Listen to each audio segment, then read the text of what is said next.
there's a lot of Division I commits already. Usually you see all those Division I commits in the Mississippi-Alabama All-Star game, which is next week, Correct. Because they kind of cherry-pick the best of the best for the Miz-Al game. But this one, loaded with Division I talent. Almost all these guys will wind up at a junior college still playing football because they're just that good. So our junior colleges are about to get very stocked with some very good talent. And I know Russ, he's partial to Hines, and so he's been down there recruiting.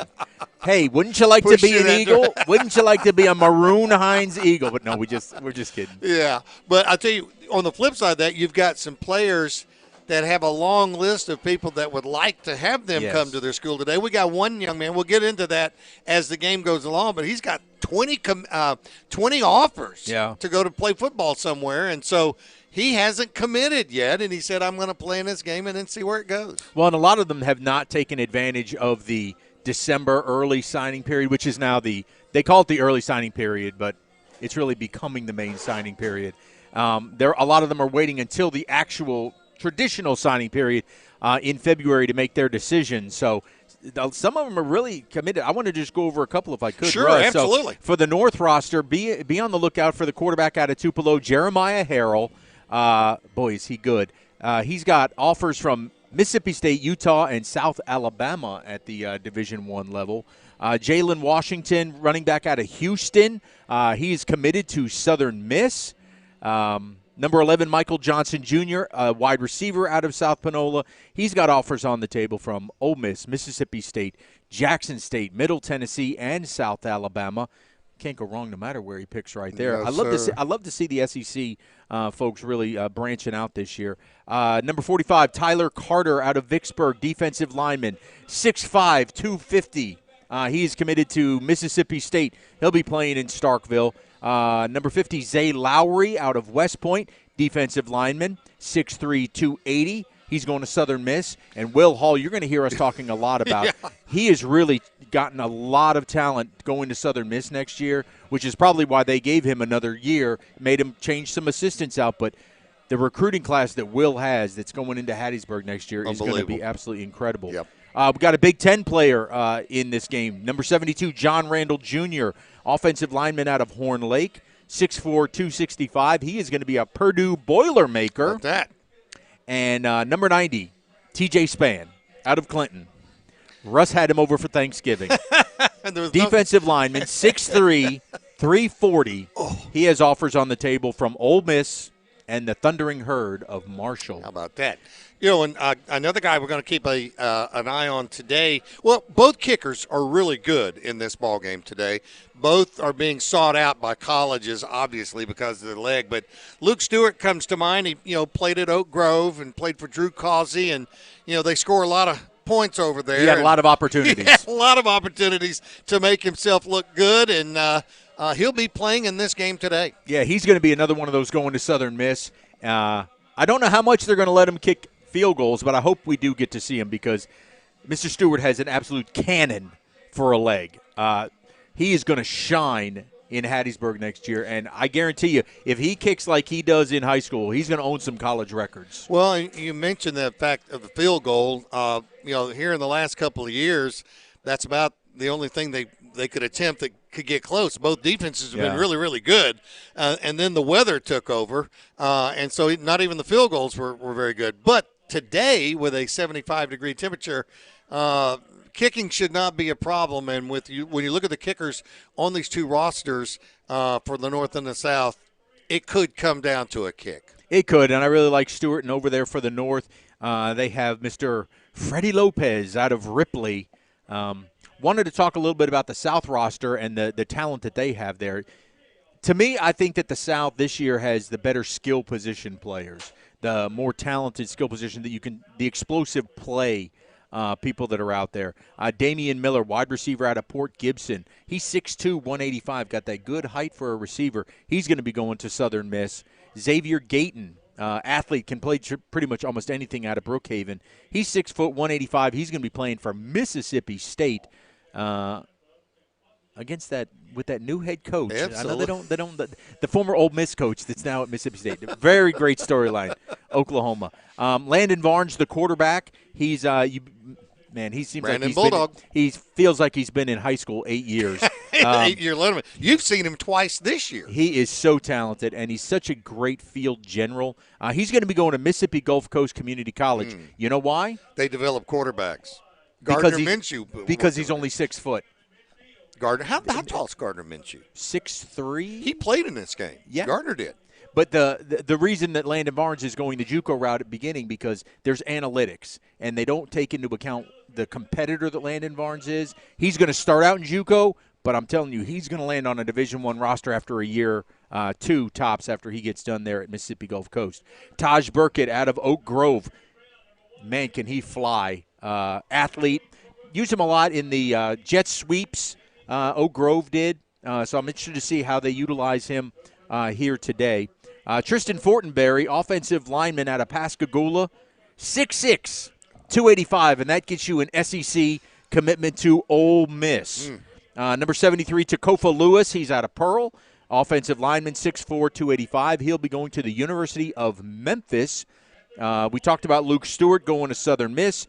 And watch this guy today, number 88, Caden Berger, out of Petal. Wide receiver, he's like a Swiss Army knife on offense. They can really utilize him any way that they want to. He's a wide receiver, 6 foot, 175. He's got offers on the table, Russ, from both Ole Miss and State. He's a very electric player, can play tight end, can play receiver, can play running back, can come in on the direct snap as a quarterback. Really good kid, number 88, Caden Berger. And, Greg, some of these kids, maybe a lot of them, played on a team that maybe didn't even do that well this year, but their numbers were good, and it's a tribute to them that they're in an all-star game. Maybe if you're – unless you're Laurel, that goes 8-6 and gets into the state championship game. But, there's some of these kids that have had to establish their numbers in spite of playing, say, on a young team. Well, and then when you look at the roster, I mean, that's the great thing I love about this game is because you see teams from all over, like teams you don't normally hear about, Noxubee County, Winona, Biggersville. Right. That is just heartwarming to me. Yes, Trey. To keep an eye on Trey Gunn today in this ball game. He was the most valuable player in the 1A state championship game last week as they just edged Belma Jackson. But Trey is a multi-talented receiver. They're going to run the speed play with him and the jet sweep and all that goes with it. As you can see on your screen right now, they are introducing every player that comes in. And now, there's no – That is the South. That's the South as we set it up today, the South is wearing red. The North is wearing blue. We had to really clear that up for Russ in the pregame. The blue is North, the red is South, and the South has won 3 in a row. That's right. And, of course, we went to the banquet last night. We streamed the banquet last night. Our producer, Chris Saxon, got there along with Tamar and Noah, and they put it on. And, by the way, we want to take this time to thank Noah Crow for getting all of our stats together for us today. He did a great job. He is a guru. He's going to make us sound smarter than we are. Don't give out his last name because somebody will hire him away. That's right. Going to go hire him away. We don't want that. No. But last night at the banquet, there was a little banter between the two. Really? Randall Montgomery, okay, who is up North Pinole. He's the head coach for the North, and I was talking to him a couple weeks ago at the press conference, and I said, Randall, you probably got pretty excited when you found out I was calling the game because you never lost a game that I've called. So, I'm sure Blake Pennick from Gulfport did not appreciate hearing that. Oh, Blake's a great guy. Boy, what a story that is. Yeah. Leaving a school, coming here, yeah, being at Ocean Springs, coming to Gulfport. So a lot of storylines today. We'll try to get to as many of them as we can, but it is the best of the North taking on the best of the South here in Gulfport in the Bernard Blackwell All-Star Football Game. We'll take a timeout and be back with more pregame in a moment.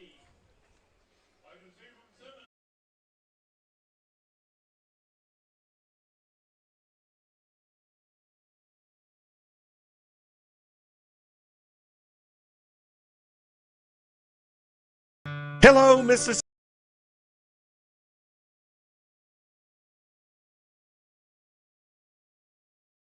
Mississippi football.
possible by the folks at Cricket Wireless. Smile, you're on Cricket.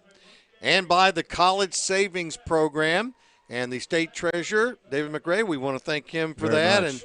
And also, I talked about it all during the year on Friday Night Under the Lights, where to go to find out if the state owes you money. And, people started hitting that site. I had $50. Did you really? Yeah. I actually had a couple of $100 in there. Is that right? Yeah. I told him, I said, that's 49 more than I came in with. So It paid for gas to come down. right. But I tell you, it's a great program. And also, Malone Roofing, those guys are more than just roofers. They're a part of your community. And, boy, they're going to be bringing you a good one today. The weather is perfect. Let's go down to the third member of our broadcast team today, Wayne Fleury, who is the play-by-play voice for Stone County Tomcats. Wayne, I know you're excited to be down there without any rain whatsoever.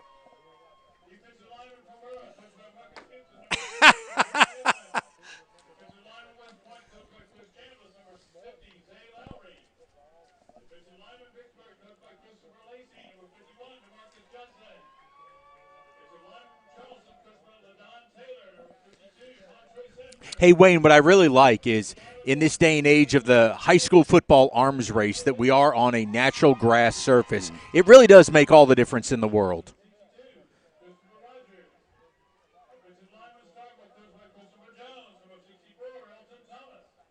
Yeah. Well, I actually like the grass. I mean, and I think you get fewer injuries no matter how great the turf is. $1 million, $2 million turf. There is something to be said for natural grass.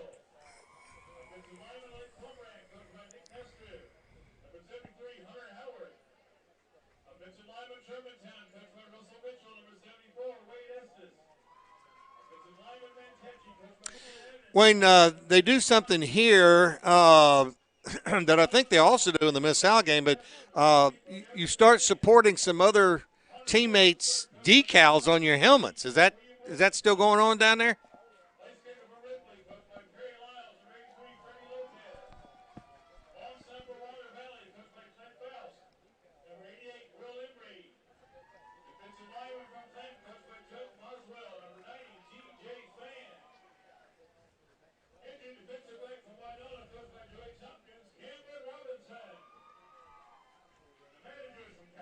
Well, and Wayne, I want you to when you're down there, it was fascinating to me as you look at Landon Barnes, the quarterback for Brandon, for the South. Right on the front, he's got his rival, the Pearl logo, right on the front of his helmet, and he went 2-0 against Pearl this year, so I guess he can. But it was Takofa Lewis gave him the Pearl logo, and he displayed it proudly right on the front, Russ.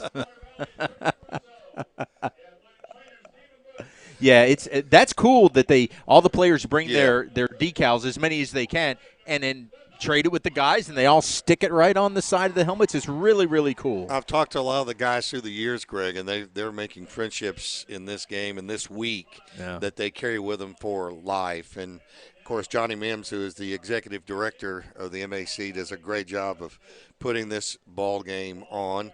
We've got the color guard coming down from St. Martin High School. It will consist of the Commander Cadet, Second Lieutenant Lenny Howard, Cadet Colonel Nathan Bond, and Senior Master Sergeant Dezon.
Our national anthem here at Milner Stadium. That sounded really good. You and Wayne pre-recorded that earlier, and that was really good.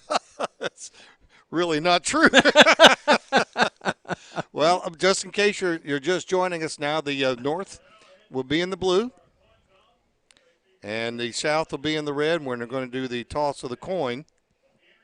What a wonderful job that the Mississippi Association of Coaches does with this Blackwell Classic, the 75th. Hard to believe that it is 75 years old. I know.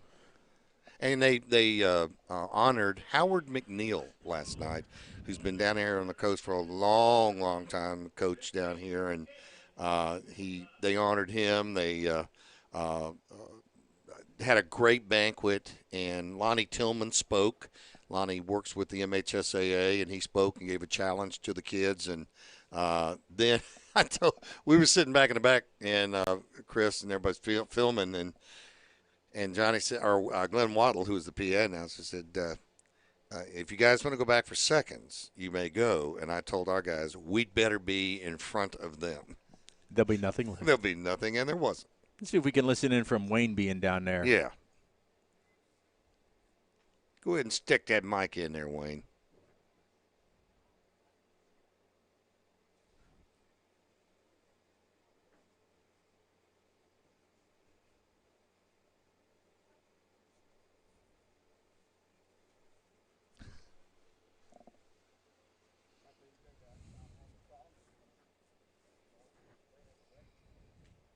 Well, it's an all-star game. You want the ball first, right? In the regular season, everybody wants to defer. But not in an all-star game. You want to score as quickly as possible. Yeah, because there's liable to be a lot of scoring behind that score. That's what we're hoping for today. You know, they say defense wins championships. Nobody's concerned about that today. They want offense today. That's what everybody came to see. And the weather conditions will allow that this year. Yes, it will. A program reminder, next Saturday, Greg and I will be at the University of Southern Mississippi to handle the play-by-play coverage of the Mississippi-Alabama All-Star game. Looking forward to that, too. Which comes back to Mississippi. And you know what? I haven't seen Alabama's squad per se, but I know I've seen Mississippi's, and we got a good squad. Like I'm telling you, and this is an indication of how good the Mississippi next week's game is. With all this talent here, this is just a taste of the Division I talent that's coming out of this state this year from high school football. Right. Next week, loaded up like nobody's business. And we're going to have an excellent chance. Boy, did we lose a heartbreaker last year? We owe them a little bit of something. We do for a fact. We had the game won, but lost it in the fourth quarter last year. Yeah, Wayne.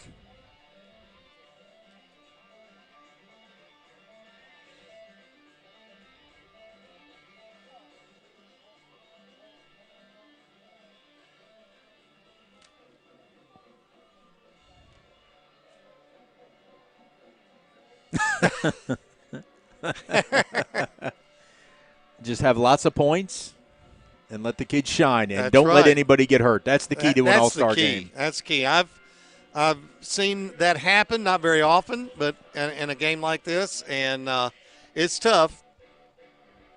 So we certainly hope, and of course they've been working on that all week, Greg. They want to make sure that nobody gets hurt in this game. We are ready to rock and roll. Back to receive for the South is Anthony Rogers out of Laurel, and he's got the ball at the 5, 10, 15, 20, and up to the 25-yard line before he's upended on the play. And it looks like Owen Carter. Yeah. Sorry. Got to get right here. Jonathan Faulkner in on the tackle out of Senatobia, number 33. So the South and the red will come out and start things off here in the All-Star Bernard Classic. See who will open at quarterback, the young man we were talking about. Landon Barnes is in there, quarterback. Slaps the hands, swings it. Oh, the North reacting quickly, Greg. I mean, there was no chance at all. No, because they know if Taj Burkett from Oak Grove gets out in any kind of space, he's going to take off. But great job of closing in on that, rallying to the football. And the young man making the tackle, Ryan McCall. He's a linebacker out of Madison Central. Second down. Back to throw. Oh, got a man open, and it's caught at the 45. Taken into the 40-yard line of the North. And, boy, that pass was right on the numbers. So sure-handed. That's Caden Berger, the young man out of Oh, Petal. got a man open, and it's caught at the 45. 6 foot, 175, sure-handed, and the 40-yard line of the North. He has the football. Well, Runner got a call. I'll call his own number, and he's got one man to beat. Can he do it? Nope, he's down at the 5-yard line. Greg, I was not aware he was that fast. He is not, but he does run sometimes, and that was a great RPO. He saw it, faked the pitch, and took it right up the middle. Can he do it? Nope, he's down and now all of a sudden, the 5-yard line. Greg, I was not aware Barnes, of course, he was that fast. He is not, but he does run sometimes. He's done over there. Just came up short. Has played in 2 state championships. They came up just short this year in the South State Semi. Oh, what a tackle. Coming across to make that tackle for the North was number 33, Jonathan Faulkner out of Senatobia. That was Faulkner who had that big hit on the special teams to open the game on the kickoff. Second down and goal for the South. Varner wants to hand off. The North is there again, and down he goes. Wayne, I would go down to you and ask you, is this offensive line for the South having a tough time with that big North defensive front?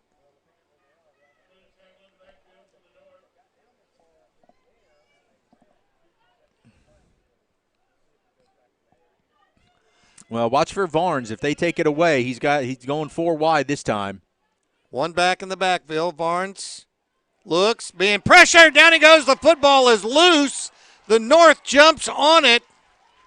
Or did the South get to it? How did they get back on top of that? I don't know how they got that ball. Well, that pressure in there by Kihei. The football is loose. Jeremiah Kihei the North out of jumps Laurel. on it. He just slung him South around like a get rag doll. How did they get back on top of that? I don't know. From Brandon jumped on the football, and that's why we're going to see a field goal attempt coming up here for the South. And we talked about that in the pregame show. Young men can kick it. Luke Stewart out of Oak Grove. This is going to be a 40-yarder. Snap it. The kick is blocked. Picked up by the North. He can take it. And is taken out of bounds at the 45-yard line. I believe the block was by Jeffrey Hopgood out of Hancock. And Nathaniel picked up by Walker the North. He was can the young take man it. that returned to Houston and is taken out of bounds at the 45-yard line. I don't think I that believe ball ever had the a chance. block was by it didn't. And Hopgood just came around that left side. So now the North will take over after a good drive by the South.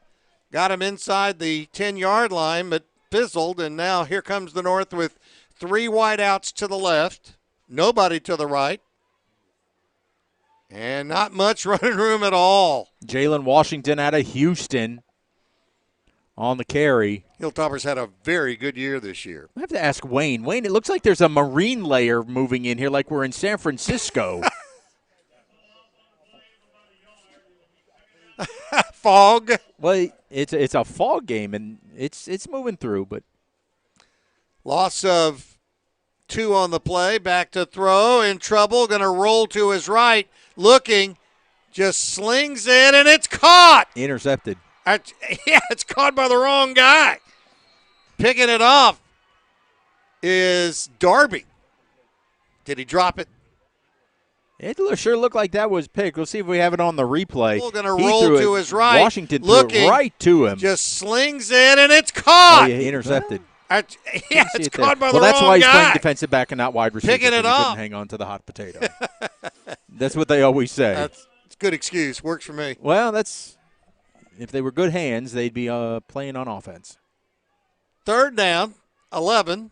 They'll swing it to the left. Oh, flea flicker, and he's all alone. Caught at the 20, 10, 5, touchdown. The North strikes first. There's your boy Jalen Washington out of Houston.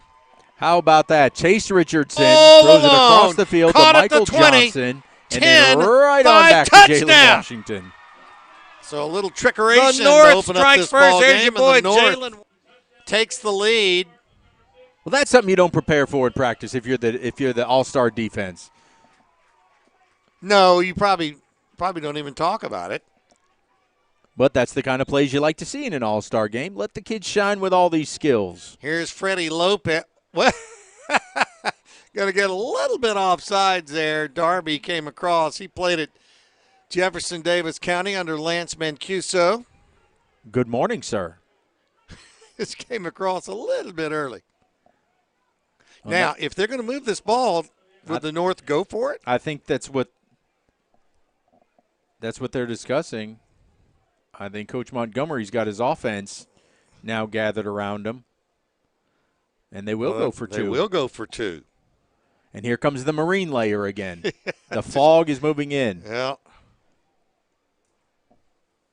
We're still in the morning, though. It's what you see out in San Diego and San Francisco where it just kind of rolls in, rolls out. It's interesting. All right, they're going to go for two, or the North. There's the snap. Trying to get into the end zone. He's in. Helmet comes off. That was Quay Tillman Evans taking the direct snap out of West Point, and he just put his head down, Russ, and bulled his way forward. Looked like Jalen Hurts on that one. So the North takes advantage of the gift that was given them on the fumble and goes the length of the field. They lead it by a score of 8-0. The 75th Bernard Blackwell All-Star Game will continue in a moment.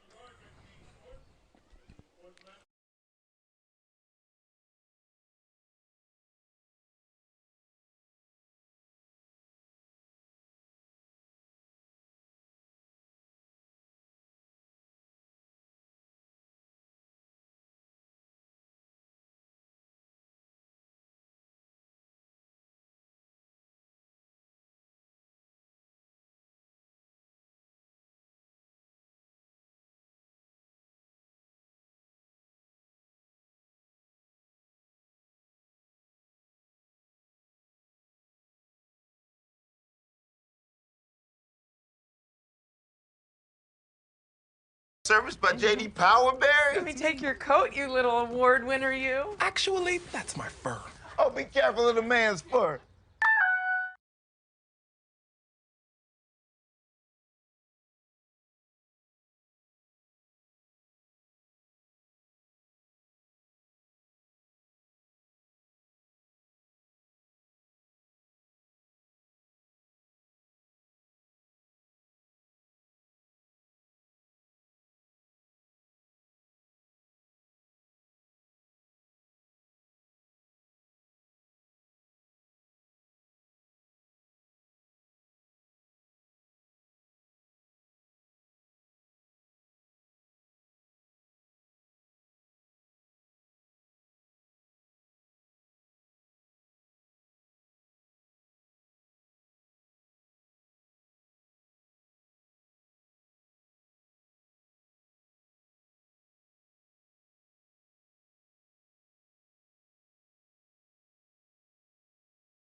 It's funny because in these all-star games, that may have been an illegal formation. They have actual representatives on the field that will say if it's an illegal type formation or something. Yeah, that's going to be a rules violation, guys. Now, Wayne, I don't believe they're allowed to blitz in this game, are they? Well, let's see if Wayne can figure out what that. No blitzing. That's what I thought. They're going to go for it on 4th down. So they'll have 3 receivers to the left, 1 to the right. North leads this game 8-0, and they're trying to tack on another one if they can. They run the football, and it's going to come up short. That was Michael Allen from South Panola getting stopped. Now it is 4th down, Russ. They replayed 3rd down. Jeremiah Harris out of Quitman made the tackle. We were talking about young man from South Panola, Michael Johnson, earlier today. Well, I say that, but there's another illegal procedure penalty. On the South. Yeah, on the South, so they're going to move it another 5 yards. And the South's going to get a timeout because, Wayne, that was back-to-back penalties. On the same penalty. On the South. Yeah, I believe so, and that's going to result in a 1st down for them. So that one's going to move the chains. You'll see the guys that are on the field. You may catch it on your screen as they're on the headsets. Toss, and he caught and dropped it. That would be Michael Johnson out of South Panola. Johnson, that's one of those, you caught it. He was already looking to turn up field before he secured the football because he was ready to set sail. South cornerbacks giving a lot of space off the line. Ooh, boy, aren't they? 2nd down and 10 after they picked up the 1st down on the penalty. This time they'll go 1 wide out to the left. How about the 3 backs? Oh, and a fumble. Ball's on the ground. Ball's on the ground. Let's see. Red pointing. Red says, South says they've got it, and they do. That was so unique. If we could catch this on a replay, they had 3 backs. Kind of looked like the old wishbone, didn't it? Lined up parallel with one another. They Full were right house. down the line, and then he just never got the snap. Well, and that happens a lot in an all-star game. You got a quarterback working with a center that's not worked with before, except for 3 days. Well, so South is going to try a new quarterback this time, Russ. Yes, they are. They're going to go with Dylan Moran from Hancock High School here down on the Gulf Coast. Moran takes the snap, gives the football off. It looked like it was a little late, and the South just gobbles him up for no gain. Wayne, which line is bigger right now? Offensive line for the South or defensive line for the North? Definitely the offensive for the South. They do have a size advantage here. 2nd down, Moran back to throw. Flings it. Oh, caught and dropped again, but there was a reason he dropped it. Perfect timing on the far side by Jaquavis Pace at Ocasio. He timed that perfectly. Good to see a whippet in this ball game from Kosciuszko. It's never a game unless you can call out a whippet. That's right. 3rd down for Moran and company. They'll go with 3 wideouts to the right, 1 to the left. 1 back in the backfield. Well, everybody went except the center. It's always very deflating when everybody else is moving and the ball's still there. Yeah, and then the center's going, maybe I should have snapped that ball. I forgot the count. Going to cost him 5. Yeah, they came out, the South did, and ran the football extremely well on the first drive. Got inside the 10. Got it down to the 5-yard line, did Varnes. 7.5 to play in the first quarter. 8-0 North. South with a 3rd down, we'll call it 14. He's probably take a shot here on the bottom side of the screen. Wasn't there. Going to have to outrun some linemen. And he wisely, well, they had a pretty good advantage down here with Cameron Joseph out of Gulfport. He was on a very much smaller cornerback there in Jacarius Williams from Grenada. He peeked over there real quick, did Moran, and it wasn't there, and he had to scramble off to his right. He was being chased by Nathaniel Walker out of Amory. Played for Brooks Dampier. So the punting unit is on for the South. It'll be Stewart. High snap, he pulls it down. High kick, but not very deep. No, that's what you call a shankopotamus. That barely got over midfield, and that's not one of Stewart's best efforts. Nope. But it will give the North football in real good field position. Here's going to mark it. Looks like the 40. He's still walking backwards with the ball. I think they're marking it. Well, you had one. The officials are going in different directions on the other side. 45. Set it down to 45 of the South. Well, now this official's got to come back. Okay. No, now we're going to move it some more. It will be on the 40-yard line. Raheem Vance out of Olive Branch is your quarterback now for the North. Got one back in the backfield with him. Twin receivers left, one to the right. Wants to go to the one on the right, and the ball either he was hit as he threw or it slipped out of his hand or a combination. Wayne, could you tell, did that ball just slip out or was it knocked out? It looked more like he changed his mind at the last moment and was going to try to hold it back, maybe go a different direction. Well, they dropped 6 in coverage that time, did the defense. And they're trying to take away that everything from 10 yards and in. Look at how they have this all bunched up in here. Linebackers spread across. Vance now with a second down, quick out, and the tackle's made just as quickly. Great recognition on there, rallying over to the football. It's D. Darby. Look like Darby and Anthony Rogers the third out of Laurel. You know, you mentioned them bringing everybody up. That's probably why the flea flicker play worked so well. They caught him napping because once you got behind the coverage, there was nobody there. Yep. So 3rd down and 9 from the 39 for the North. Raheem Vance calls his own number, trying to get away, and down he goes. Trace Carter, linebacker out of Ocean Springs. But this was all Paris Evans that set this up out of Wayne County as he was holding on for dear life, and then he sets it up for Trace Carter to knock him down. Team defense. Well, that was great by Paris. Paris 6'4", 240. He was moving quick. So the punting unit is on. And it'll be number 82, William Wilkinson, out of Oxford, played for Chris Cutliff.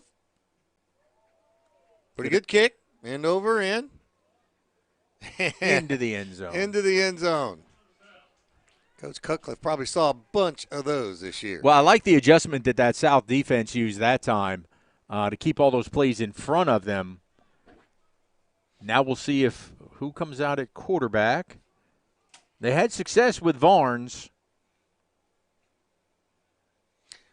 We'll see who's coming out. What was it? Last year we just had one quarterback for the South play the whole game. Well, and here they will rotate now. Varnes is back in there. So Varnes will have 3 wideouts to the right, 1 to the left. 1 back in the backfield.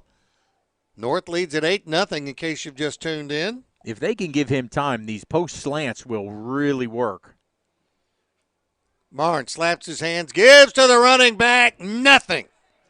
In fact, probably lost a couple of yards. Well, they knew it was coming, and it was T.J. Spann out of Clinton. Ooh. All 340 pounds of that young man.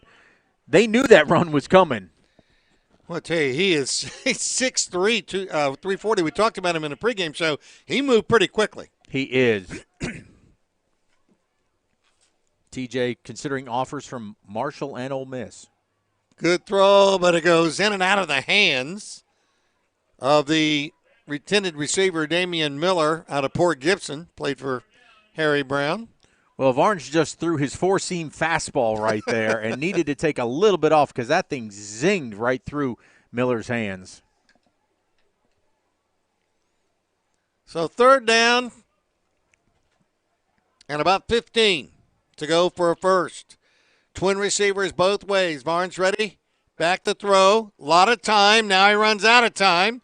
And a good tackle made there. It's going to be Jonathan Faulkner out of Senatobia. You know, he doesn't catch Varnes there. Varnes got a lot of room to run. He did have a lot of room to run. But I would have liked if Varnes could have dumped that football off to one of his playmakers here on the near side. Going back to punt for the South will be Luke Stewart. Let's see if Stewart can get his foot into this one. He did not get it into the last one. Nope. Maybe butterflies. Better snap this time. Ooh, they almost got to it again. It's a weird spiral. Let's see which way it hops up. Checking up. Checking up like a pitching wedge. Not good for the South. As you can notice, the marine layer is moving back in. It's so funny. It's been a long time since I've seen this happen on the coast where it just comes in waves. Wayne, is that like normal down here? Oh, no, it's not. It's just the weather pattern that's here. And it's odd, you know, because most of the time it's a pretty sunny day down here on the coast. Yeah, it's just we get waves of fog that roll in straight off the Gulf. The Gulf is off to your left on your screen. North's got it. 1st and 10. Good tackle. Excuse me. That's Hopgood again. That's Hopgood again. Playing in front of a lot of the home folks down here from Hancock. Chase Richardson. They've got him listed as the athlete, which means he could play several positions in this game. They're going to run him at quarterback right now. Played at Winona under Joey Tompkins. Here's the snap. Richardson pitches. Good-looking run. Up to the 50, going to be short of the first down, and he's taken out by Demario Harrell out of Tylertown. Michael Allen on that carry, South Panola. Makes it a manageable 3rd down now. Just a yard on their own side of the 50. Going to call it 3rd and 4, and they're going to stack the wide receivers to the left. Here's the snap. Going to go the opposite way, and there is the South. And coming down is Demario Harrell again on the tackle. Love to see if we have a replay of that. Watch this stiff arm if we have it. No, Chris? No? Okay. 4th down at the 50. I think they're liable to go for It's an all-star game. Come on, man. They're playing field position, Greg. So Wilkinson checks in to punt the football away. And back to receive is Anthony Rogers III. Didn't they try the fake punt? Did Short. they get it? No, I think it's short. He is short. Wayne, he came up just a tick, right? Yeah, just a little bit short, guys. All right, so the South will take over now. Good job. They were ready for that one. But I applaud the creativity once again by Coach Montgomery. He's a good yard and a half short. You've seen a flea flicker. You've seen an onside kick, a fake punt. Now the South just has to try to capitalize. I'm thinking, and I'll just go out on a limb and say he's got a tackle eligible in that playbook. Well, they will bring the chains in. Yeah, they brought the chain out. I mean, I saw a yard. We're going to see if somebody moved it.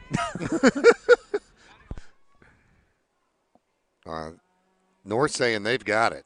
Well, let's see. No. Yard. They need to go back to math and science class if they thought they had that. Hate to tell. Told you so. So the South will take over. You know, I've been thinking about trading the microphone for a whistle. Hey, you know what? It's an all-star game. Try. Get one of the refs to come over. And you wear the white hat, though, Wayne. Take nothing else but the white hat. That's right. Be in charge. I don't know if I could wrestle it away from Buddy Birch. Well, Moran's back in at quarterback yes, for us. Yes, he is. Dylan Moran out of Hancock. True rotation. They're going one in the every other series. Which it's tough because guys can't really get into a rhythm. We talked about this last year. You know, how do you do it? One half, but they're deciding to go every other series. Going to hand the football off. Good hard run. Big hole there on the left side as that's going to spring. Flag.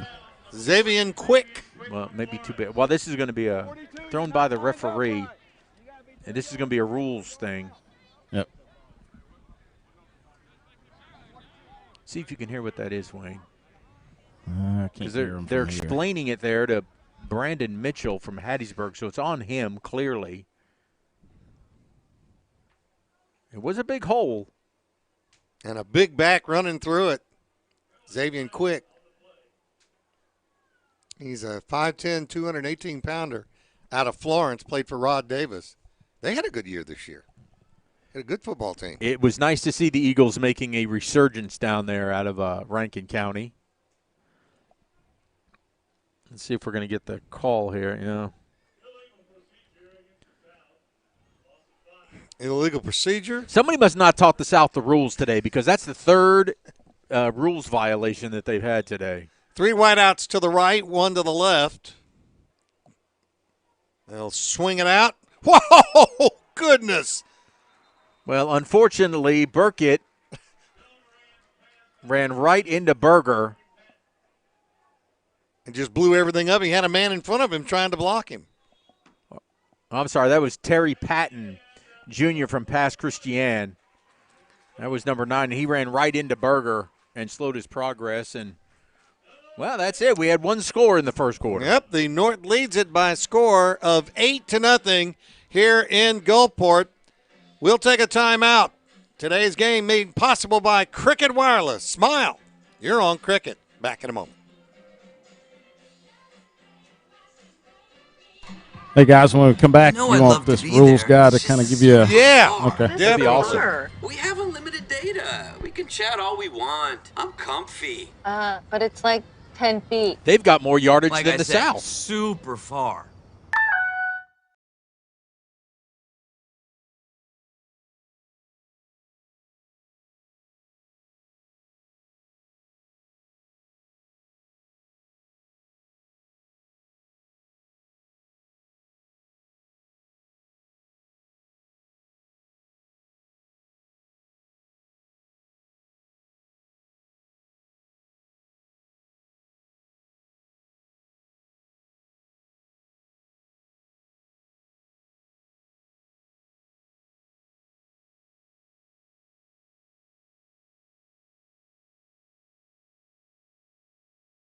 We're going to run this play and then go down to Wayne Fleury, who has got a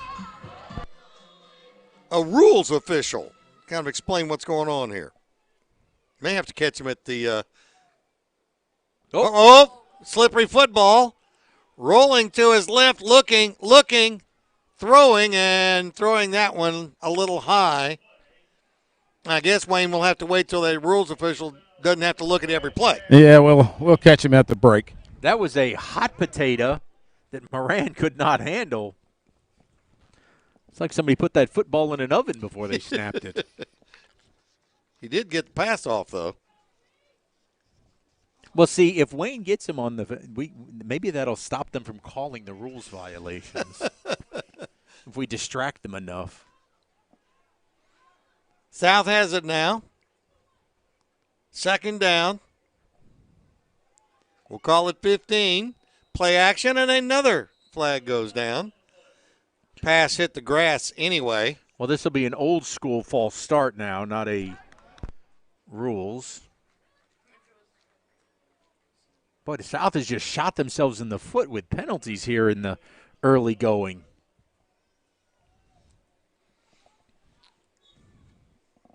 That is a strong-looking left side of the line with Preston Wood and Takofa Lewis over there. Those are two very large gentlemen. Yeah, Takofa had a good season, didn't he, for the Pirates? He did. 3 wideouts to the left, 1 to the right. Play action. Now they'll throw it, and Moran just trying to get rid of that ball before he gets tattooed. Well, again, yeah, he had Berger, and if he could have just held on to it a second longer, or if Berger would have released, that would have been a big play. But nope, we're going to have Stewart coming on to punt once again. To Jalen Miller from Louisville. Played for Tyrone Shorter.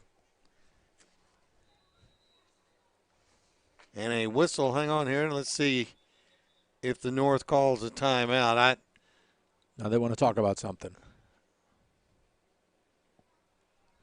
Maybe they just want to make sure they got the down right. Just underway here in the second quarter. Don't forget, next week we'll be in Hattiesburg. Well, they're sending DeMario, no, 41 on this side. To Jalen Miller. To Jalen Miller off, and he will be replaced by Tyler Carter from Vicksburg.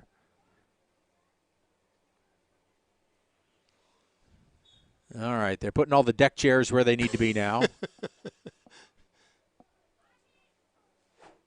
Good snap. Good kick. That's a much better kick with hang time. And not much place to go. South is there, led by Tyler Pickens out of North Pontotoc. Played for Andy Crotwell.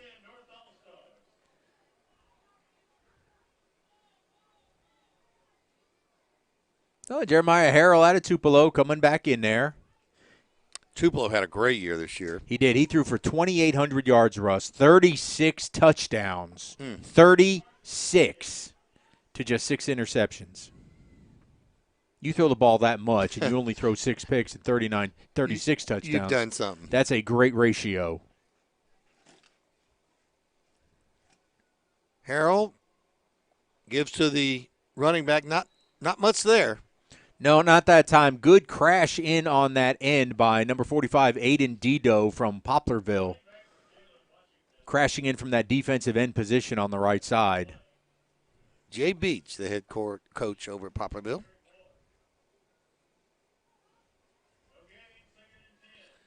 No gain on the play. It'll be second down and 10. Twin receivers left. A low snap. They'll throw the football. It's caught. And a quick 4 yards. Again, I love what the South has done to take away the big play now. As they're running those 6 linebackers and defensive backs all lined up about 5 yards away from the football. DeQuanran Welch, the receiver, on that toss.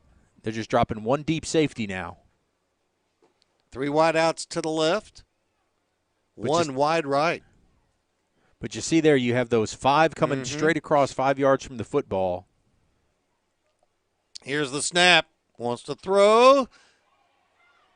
Well, that was a mugging over there, and I don't see any laundry. Wayne, there's no. Did it look as much like DPI from down there as it did here? No comment. Wow. No comment. Wow. I think the word mug you used was pretty appropriate. Wow. Yeah, that was what we call a hijacking. Man. So the North will punt the football away. Let's see if we can get a big return here for the South. South needs to get some offense going in this game. They're down 8-0. Which is so weird. They did so well on that opening drive. It's going to be returnable here. Yes, it is. Well, Whoa, I don't know. It checked up. It checked up. And the North out there covering it for the North was Demarion Burton out of Tupelo. I know you've been to Tupelo High School. Beautiful. And although bluegrass. it hurts my eyes. That blue turf up there, it's like Boise State. Boy, it will really mess with you on a sunny day too. Oh my goodness gracious! When Ty Harden's done a great job up there in Tupelo. Thought we had a really good balance of power across the state with all the classifications this year. Yes, when you look at what Starkville, Yeah. especially in the big division, Starkville did up there, Tupelo. Madison Central, got in deep. And then down south, just extremely deep with Oak Grove. Oh, that ball could have been picked off. Could have been picked. But a really nice tackle made. Well, Burkett's not an overly big guy, but he just got wallop there. Was that 40? Who was that in on that stop? Was that 48? Who made that tackle? On the tackle of the receiver was Brandon Brooks. Brooks, man, he just lit him up. Not much time for Landon Barnes to throw the ball right now. He's going to go up and possibly change the play. He's got twin receivers both ways. Barnes in trouble, rolling to his right. Sidesteps a man, got away, 30 and up to close to the original line of scrimmage. Boy, Barnes carrying that thing like a loaf of bread. You got to tuck that thing. He's very, very fortunate. But it looks like, Wayne, it looks like they're getting the biggest push straight up the middle. It's not coming from the edges. Yeah, I think you're right, guys. Right in the middle. And that's what's getting right in Barnes' face right away. And he's not the tallest. Again, he's just under 6 foot. But then look at the middle of the defensive line. Truth. They are tall. Is that span in the middle? It is, from Clinton. All right, Barnes had time this time. Should have let it go. That's a backwards pass. That's a backwards pass, goes out of bounds, and not happy about it. It's Caleb Bland out of South Panola. Yeah, I think you guys are right. He should have let it go down the near side. It appeared that he had Milner breaking free. Well, they are not going to rule this a backwards. Well, it did go out of bounds. Well, they did not rule it a backwards pass because they're moving it back up to the original line of scrimmage. It's just an incompletion. Now, it was a backwards pass, so it should be back about 7 yards. So Luke Stewart on to punt the football away. He'll be standing at his 20.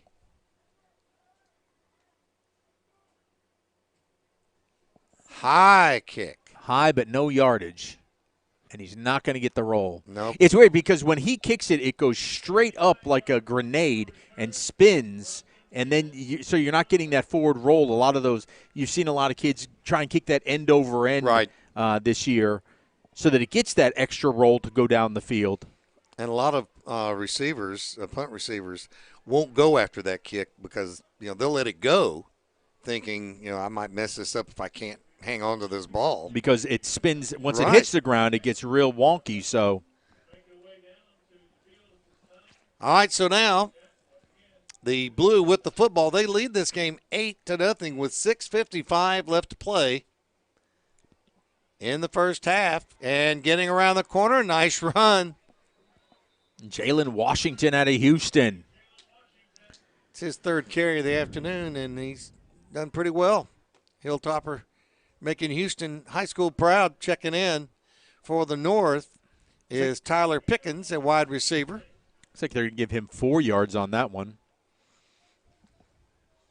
And the North will stack their receivers now, 1, 2, 3 behind each other. On the left side, on the right side, have one far out to the right. They're going to go deep. That's interceptable. It's caught and dropped by the South. Your offensive wide receiver turned into a defensive back. That's Naquise Ratliff out of Picayune over there that had a golden opportunity. As that ball was overthrown, and Ratliff had the best shot at it. He did, but Keon Hutchins gave him a little nudge there at the end. Oh, a little extra help? Yeah, just a little bit. He said, "You look off balance to me." Let me straighten you up. So third down, we'll call it 6 from the North 34. There's the snap. Here comes the South. Can't get him. And that's going to be a first down carry. Boy, that was nifty running by Richardson, who ran for 1,000 yards on the season.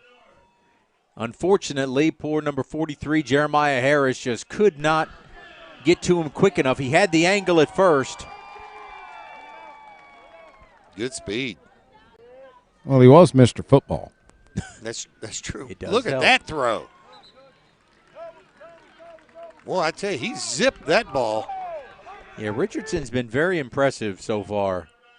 Again, you don't hear a whole lot about him because he's from Winona, not a lot of media coverage there, but threw for 1,800 yards, 22 touchdowns, ran for 1,000 yards with 13 more scores on the ground.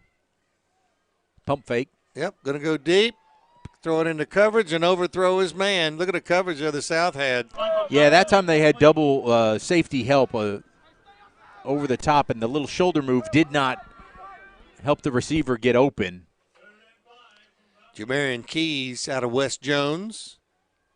Played for Corey Reynolds. Boy, don't you know that semifinal South State with West Jones and Picayune was a game?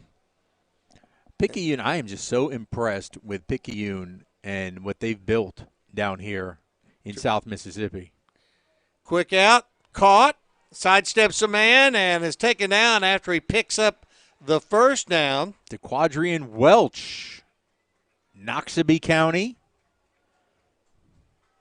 And on the coverage, Jeremiah Harris out of Quitman, played for Rashad Gandy. So it's a first down at the South 38-yard line. This is one of the North's better drives of this game so far. And I hand it off. Good head of steam. And carrying the football is Michael Allen out of South Panola. Trying that sweep around the right side. Very effective that time. I think we're seeing why South Panola made quite a run this year. Well, and Allen was a workhorse. He had 180 carries this year. Woo! He There got he goes the football again. And he just kind of waiting, picking and clawing, waiting for the hole to open up, and he'll pop through it. Just so strong in that 5'10", 190 frame. Paris Evans on the tackle from Wayne County. Oh, you saw a big difference now. They rotated from pass. Now this drive has been predominantly run, was where they're finding their success. Twin receivers to the left, slot man on the right. Third and short. Here we go again with Richardson. Cuts up the field. He's got it. Flag down back at the 38-yard line. Yep, flag. This is going to be another one of those rules. Well, I see the rules man coming in.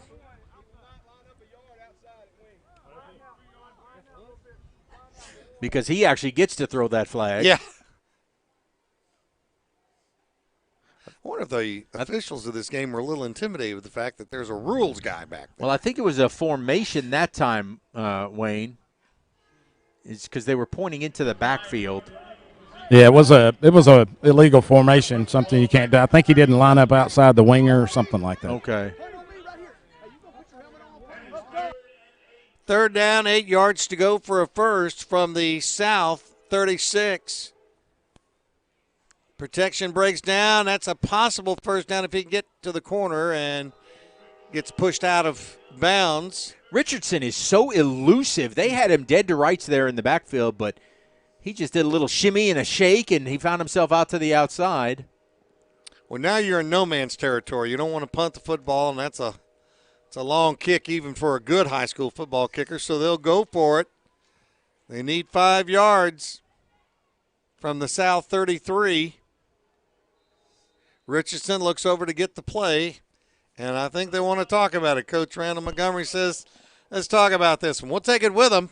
Timeout on the field, 5:02 to go in the first half.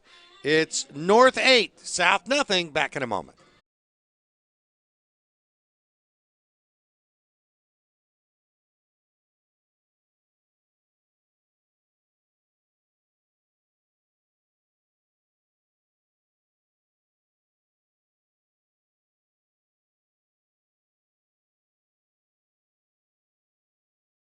All right, Wayne, let's go down to you.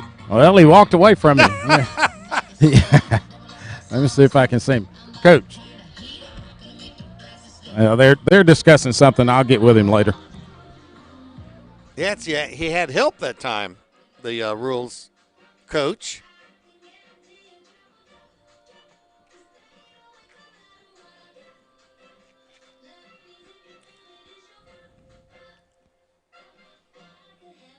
It's still going to be 4th and about 5. Maybe they waved the flag off. Twin receivers both ways. Richardson got a running back in the backfield with him, but he's not going to him. He's going to the right side, and it's incomplete. He had to rush it because he had a receiver, but Richardson, it kind of fluttered there out of his hand because big number 72, Jaden Acker from pass. Christian is made his life a little bit scary. And he can. A lot of representation from the Gulf Coast this year. Gulf Coast football has gotten a lot better. It's not just d'Iberville anymore. It's not just Picayune. Or Ocean Springs. I mean, they're starting to spread the wealth around West down Harrison, here. Hancock, all of them. Yes. Past Christiane, as you just mentioned. All right, so now here come the South. That was a strange handoff, but it works, and it's going to get him a – it almost looked like a wildcat. Russ, this is interesting because it was such a bad snap that it wound up being a direct snap to the running back, to Tavares Wade, and because Varnes looked over like, okay, I was supposed to give it to you, but you already got it. Go, dude. Picked up 3. It'll be 2nd down and 7 from their own 36. Now South will have twin wideouts to the left, 1 to the right, slot man on the left. Varnes again, high snap. Oh, great defensive play. Brandon Brooks Jr. from Horn Lake. One of those plays, if they could have gotten Taj Burkett, no, that's not. I keep mixing those two up. Talking about Anthony Rogers. That's number 6 over there, isn't that? Yeah, no, that's 9. That's Terry Patton Jr., the wide receiver from pass. He had a chance to run the quick slant there that would have gone for a long way, but he stepped back to do that little bubble screen there, and they were just waiting on it. Brooks just ate it up. 3rd down, and the ball moved back now, so it's 3rd down and 9. Twin receivers both ways for Varnes. Good snap that time. Varnes steps up in the pocket, but swings it out to his safety valve, which is going to be shy of the 1st down. Varnes is just holding the ball too long. Yep. He's trying not to make a mistake, I think. That ball's got to come out of there quicker because he's allowing the pressure to get in there on him. He's got a good arm. Yeah, trust your read. And I know he doesn't have the greatest rapport because you haven't worked a lot with these receivers, but let it go. Let's do Queen Elsa. Let it go. Wade in the backfield with Varnes. 3 wideouts to the right, 1 to the left. And they all stand up and look over to the sideline to make sure of this play. And now they're not sure, so they're going to call a timeout. Coach Pennick wanted to definitely talk about that one, but because he's got some great skill receivers. Just see it, throw it, and let them make a play happen. We'll take it with them. The North leads this game by a score of 8-0 with a little over 3 minutes left to go in the first half. We'll be back.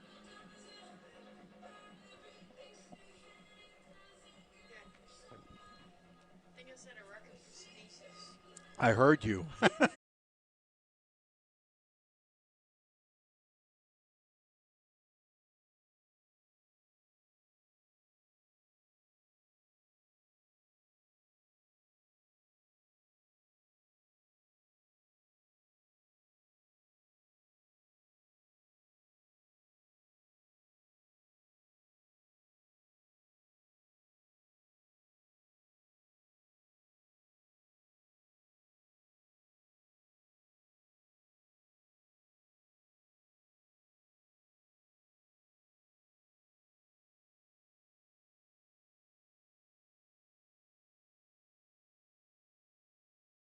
High kick, but just like you called it a moment ago, Greg, it just comes straight down. And that's about – you're not going to get much roll on that kick. No, it comes straight down like a motor, but you take away the return. Correct. Because he's getting such great hang time, you're not having to worry about a return. It's just how much can you get on the punt itself. Raheem Vance is going to go back in at quarterback for the North. He played at Olive Branch High School, and now he'll send Michael Johnson Jr. from South Panola to the right side. Tyler Pickens out of North Pontotoc to the left side. And he'll have one running back behind him. Pickens has a good advantage over here on the near side if they can get it to him. Washington, the running back. Good throw, good catch, and a good tackle. Well, Harper had a chance as he turned that corner, but the defense closed very quickly. Michael Johnson, it was Demarion Darby. I've been impressed with this young man today. He's been in on a lot of plays. Yeah, they rally to the football very quickly. 3 wideouts to the right this time. 1 to the left, and they only picked up a yard last time. So Raheem Vance looks, throws backwards. It's incomplete. Yeah, it was a backwards. That was a live football. That play just did not have the great. They got to go draw that back up in the dirt because that one didn't look so hot. At least they're not having to draw it in the pellets. So, well, that's a big loss, and this is going to allow the South to kind of drop back a little bit more, keep it in front of them. Raheem Vance throws it out. It's caught. 25-30, 35-40, and let's see where they're going to mark him out. Looks like right at the 40-yard line. Well, that's going to result in a first down, but I will tell you that Tyler Pickens just got away with the biggest hold in the world down the field. Number 14 in the blue is what sprung that play, but he slung that player around. They missed that one. Yeah, Wayne didn't have his whistle. So it's a first down for the North at their own 40. And not much time for Raheem Vance. That time they closed in quickly on him. And that was 51 on the play. Paris Evans, he's had a good game out of Wayne County. That time he wrapped him up and didn't let him go. But, Russ, look at the size advantage you have down here with Pickens in the blue on Anthony Rogers in the red. I mean, that's where I'd be looking for. Boy, Pickens a good-looking wideout, isn't he? I mean, he's 6'5". Going to hand the football off, nothing doing. Maybe got a yard or two. Well, that time, big number 52 making his presence known, Jabari J.B. McWilliams at a Picayune.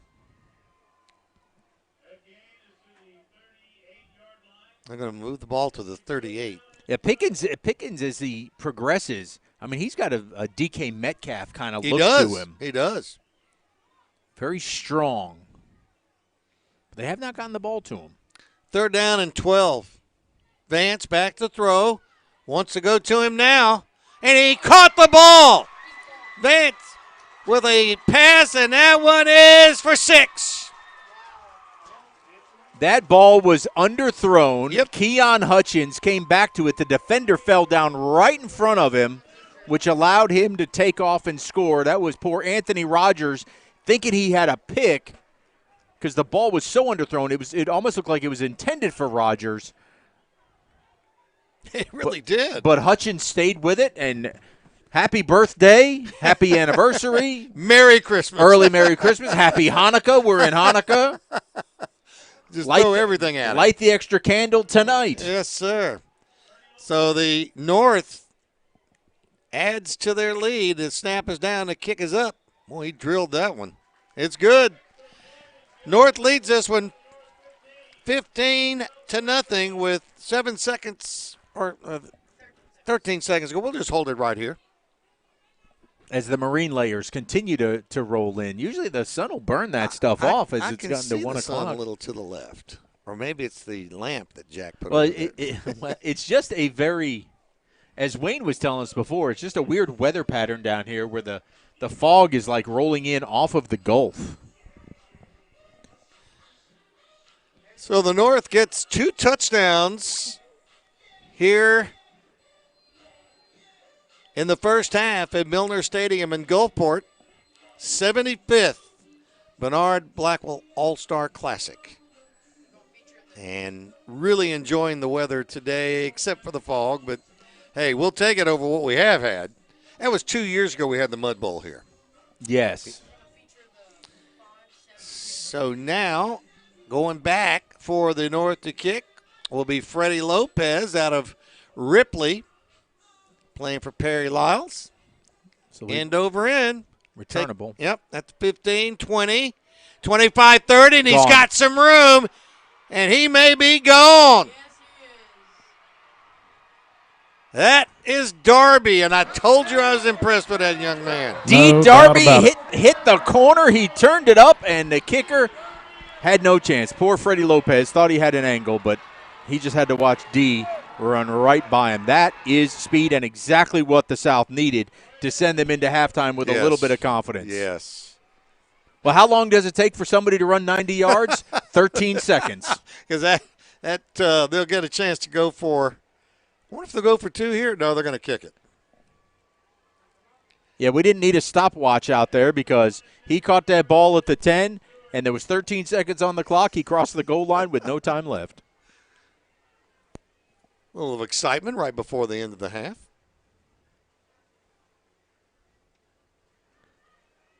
Well, they needed it. The South had nothing to cheer about since that first drive. Snaps down. The kick is up. And it's good. Right at the end of the half. And Stewart kicks it into the concession stand again. More impressed with his kickoffs. His place kicking is a lot better than his punting. So Yeah. I would look for him to be not punting when he goes to Southern Miss. Well, I'll tell you what, North with 2 touchdowns in the first half, South with only 1, but boy, was it an exciting one. And they waited till right at the closing into the first half to get it. Let's go down to Wayne. All right, guys, here with North head coach Randall Montgomery. Coach, everything going your way to right there on that little kick return. Yeah, man, that's just part of it. We were lined up wrong right there and just decided that we misaligned on. That's the side we kicked it to. That's part of why they went to the house. Well, I know you're trying to end that 3-game South losing, South winning streak, so what are you going to tell these guys in the locker room? Just keep having fun, man. That's what it's all about. These guys have worked all year, to get to this spot, man, in their entire career and everything. We're just going to keep having fun, man. And we got a couple tricks left up our sleeves, so we're going to use those in the second half. I heard that. You had some coming out of the to get this started, so looking forward to what you got in a second. Thanks, Coach. Yeah, absolutely. Thank you so much. All right, that was Coach Randall Montgomery. All right. That's what I love about a head coach that's in an all-star game. He spent most of the week probably with the trick plays. All right, And that's what y'all want to know about these rules? Yeah. That All would right, be all awesome. right. So here to tell me who you are and what you're going to tell us. All right, Coach Richard Russo. I'm the chairman of the MAC football committee. I'm serving today as the North Scout coach, and I'm on the rules committee. All right, so these rules are set up to mirror the Miss versus Owl rules. All right, the big one next week, okay? It helps train these coaches to coach in that game. All right, you can only play 4 down linemen, okay? If you show 2 high safeties, the safeties can't be out of the box. Back to the linemen, where we've had the most trouble is ends have to be lined up on the tackle. They cannot get too wide. That's where most of the flags come from. The last flag on the North came from the wing back. If he's a wing, he's got to be a yard outside the tackle. All right, y'all taking notes? Yes, and it makes a lot more sense now. All right, very good. Tell Richard he's doing a great job. Russ said tell you you're doing a great job. We're trying. We're just trying to make it clean. We're trying to yell at them so we don't have to flag them. Right, I've been listening to you guys over there. All right, thanks, Coach. All right, there you have it, guys. Thanks, Wayne. We're going to take a timeout, and hopefully you'll find your cricket representative here in just a moment. We'll take a timeout and remind everyone the score is 15-7, and the North leads it here at the half. We'll take a timeout and be back with more halftime in a moment.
You know I'd love to be there. It's just super far. That's not that far. We have unlimited data. We can chat all we want. I'm comfy. But it's like 10 feet.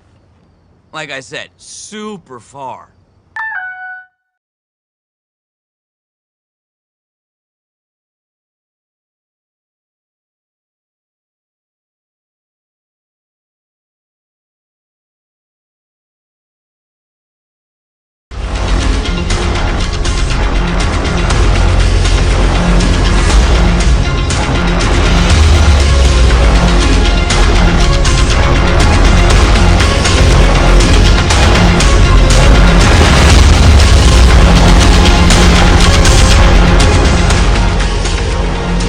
Get your school on the network now.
Wayne Fleury? Yeah. Tell me when.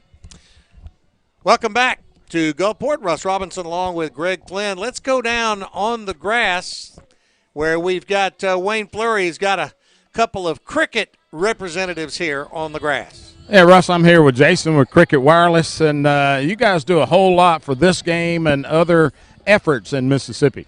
Absolutely. Well, this is, I think, our third year now supporting Friday Night Under the Lights, and coming out to this game, doing the Mississippi versus Alabama game as well. So yeah. Well, talk a little bit about cricket's reach here in Mississippi and what you have to offer. Sure. So, in the state of Mississippi, we've got coverage pretty much everywhere. We cover from, Oxford, Pontotoc, Batesville, all that area, all the way down here to the coast.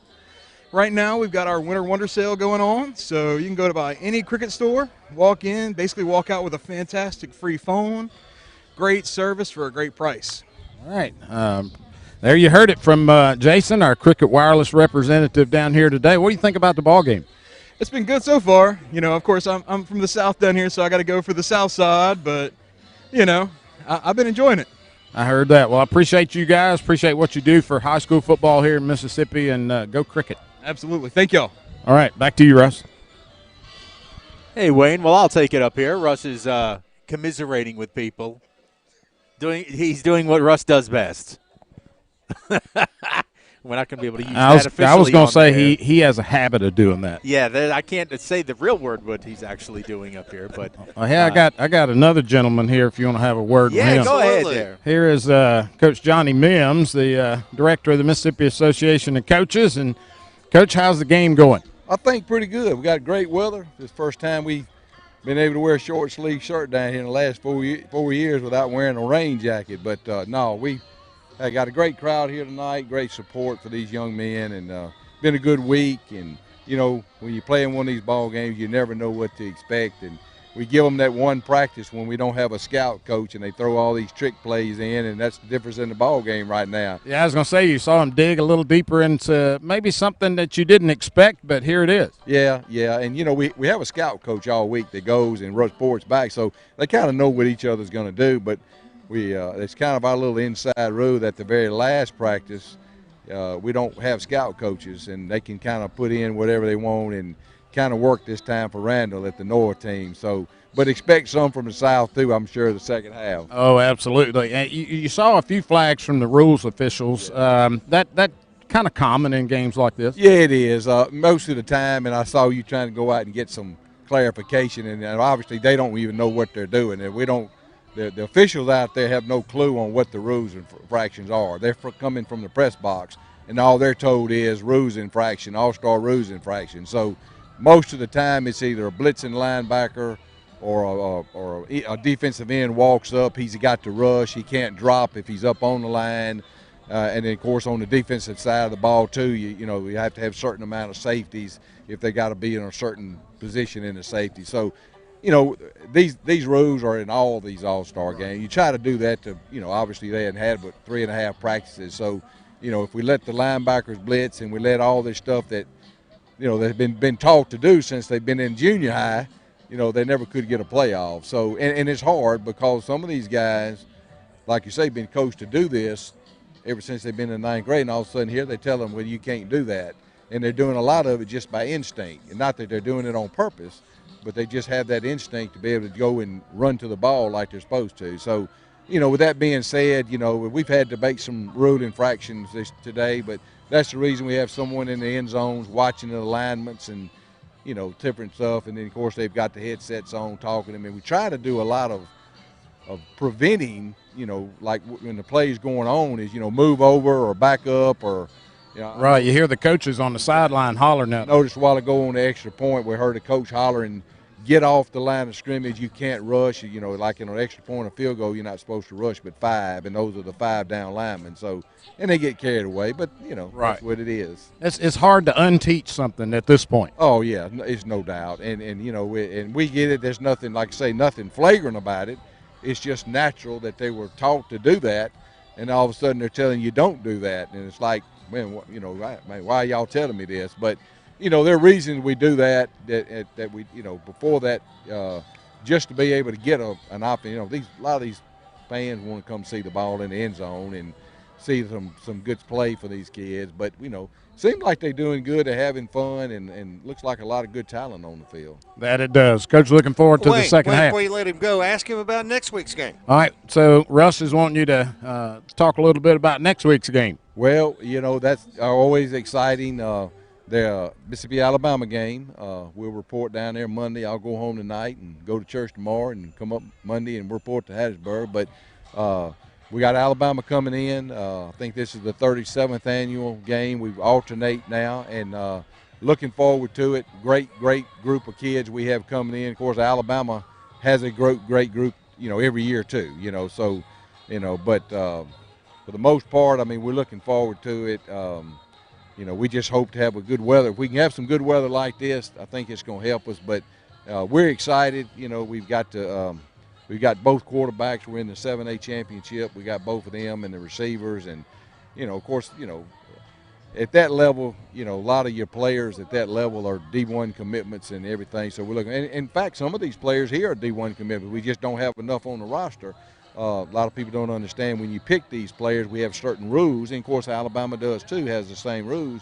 You can only pick so many from each school, and you have to pick at least one from each classification in each district to have everybody represented. So, I go back to the years I was doing it when South Panola probably had 8 or 10 D1 players on there, and we could only take 3, and everybody was going, my gosh, and of course they had the same thing with Hoover, the years they had Hoover and stuff. So, but yeah, looking forward to it. We got a great coaching staff. Coach Boswell, our head coach this year from Clinton, puts us on a great coaching staff. We're looking forward to that, and it's just a long week. We have towards 2-a-day practices starting Tuesday, and we have outings with them every night. We take them and do something with both teams. So it's just a good week for it. Good week. All right, there you go. Anything else you want to know from him, Russ? No, just let's get it on. All right. Half. All right, Coach, looking forward to a good second half. Thanks again. Thank y'all for what you do. Well, that preview next week, the state of Alabama does such a good job of keeping their kids in state. It's like you get to see who Nick Saban and now Hugh Freeze are simply going to reload with during that game next week. We have a little more competition in this state, between Southern Miss, Mississippi State, and Ole Miss. You'll see a lot of those kids on the field. But again, in this game, you're seeing kids that are going to be going to Mississippi State, Ole Miss, Jackson State, Mississippi State Valley, Jackson State, Alcorn. You've even got some of these out-of-states. Memphis kids playing this game, Arkansas State, Purdue even. So, again, this is just a really talented, again, for the first time in a long time that I can remember this many D1s that are playing in the Blackwell All-Star Classic. Yep, I got them on both sides of the ball. I think they did a really good job of balancing, and I think it shows up on the scoreboard. The North was able to push 2 across with some really good plays. It won't go down as the play of the game, but the play that the running back got the first down on is the one that really got the North going, and strong passing.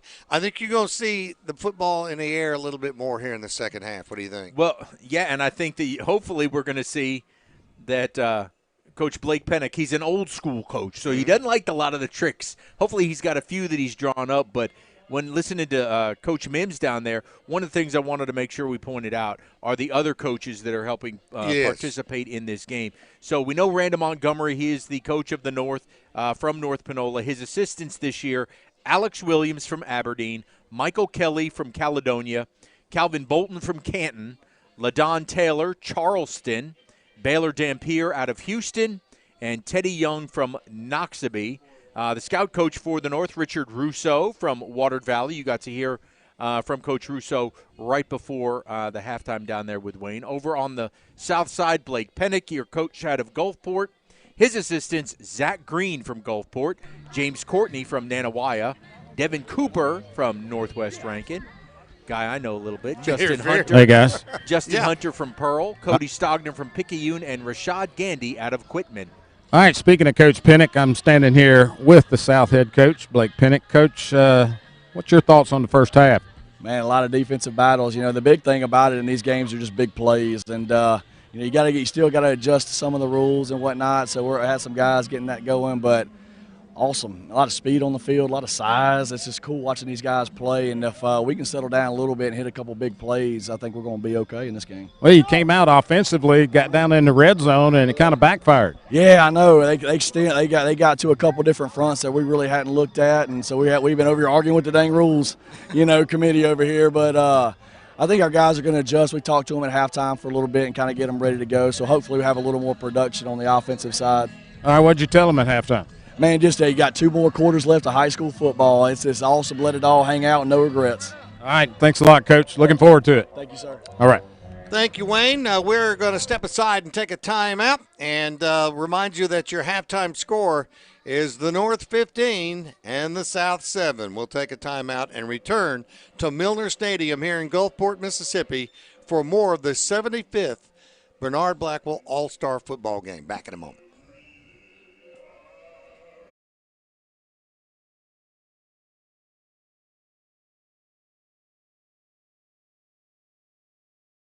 You know I'd love to be there. It's just super far. That's not that far. We have unlimited data. We can chat all we want. I'm comfy. But it's like 10 feet. Like I said, super far.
Get your school on the network now.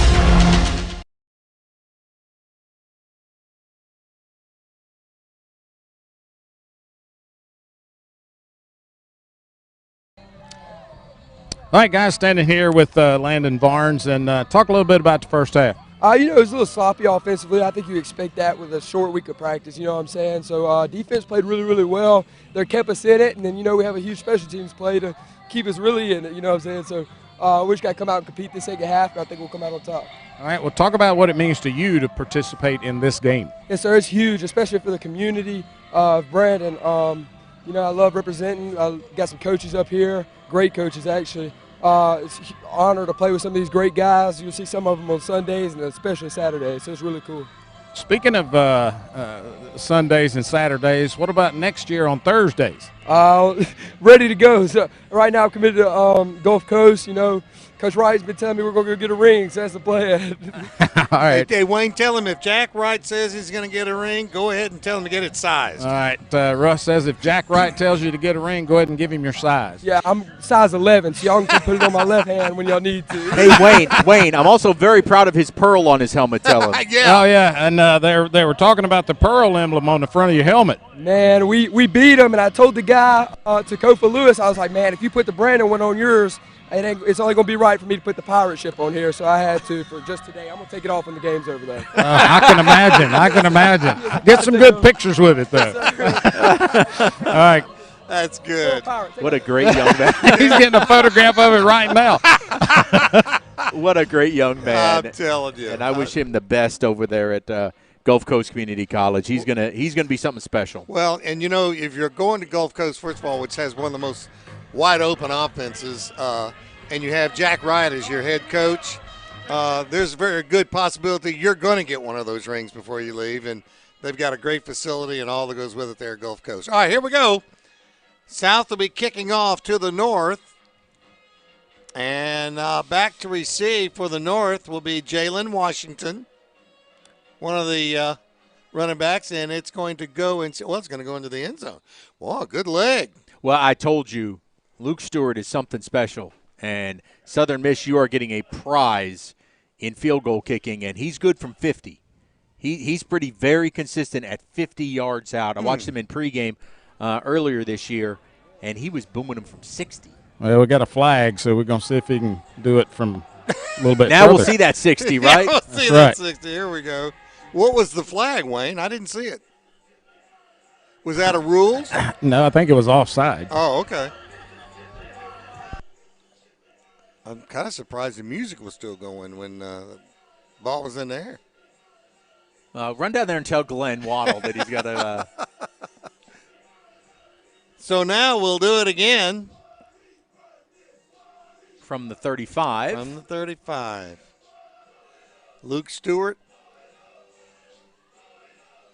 Where he'll be kicking from next year. Yeah, that's right. High end over end, but this one is returnable. So the North, they're going to do a little fake handoff. Oh, ball's out. That ball is out. South saying they've got it. I think it bounced right back up to blue, though. What do you think, Wayne? Yeah, North's got it. Okay. Well, I tell you, Coach Randall Montgomery said they still had some stuff up their sleeve. But you got to hold on to the football to make that work. Very lucky to keep that football. All right, the North All-Stars now will have it 1st and 10 at their own 24-yard line. They lead the game 15-7. Jeremiah Harrell out of Tupelo back in at quarterback. Hands the football off. Hard run off the right side by Allen.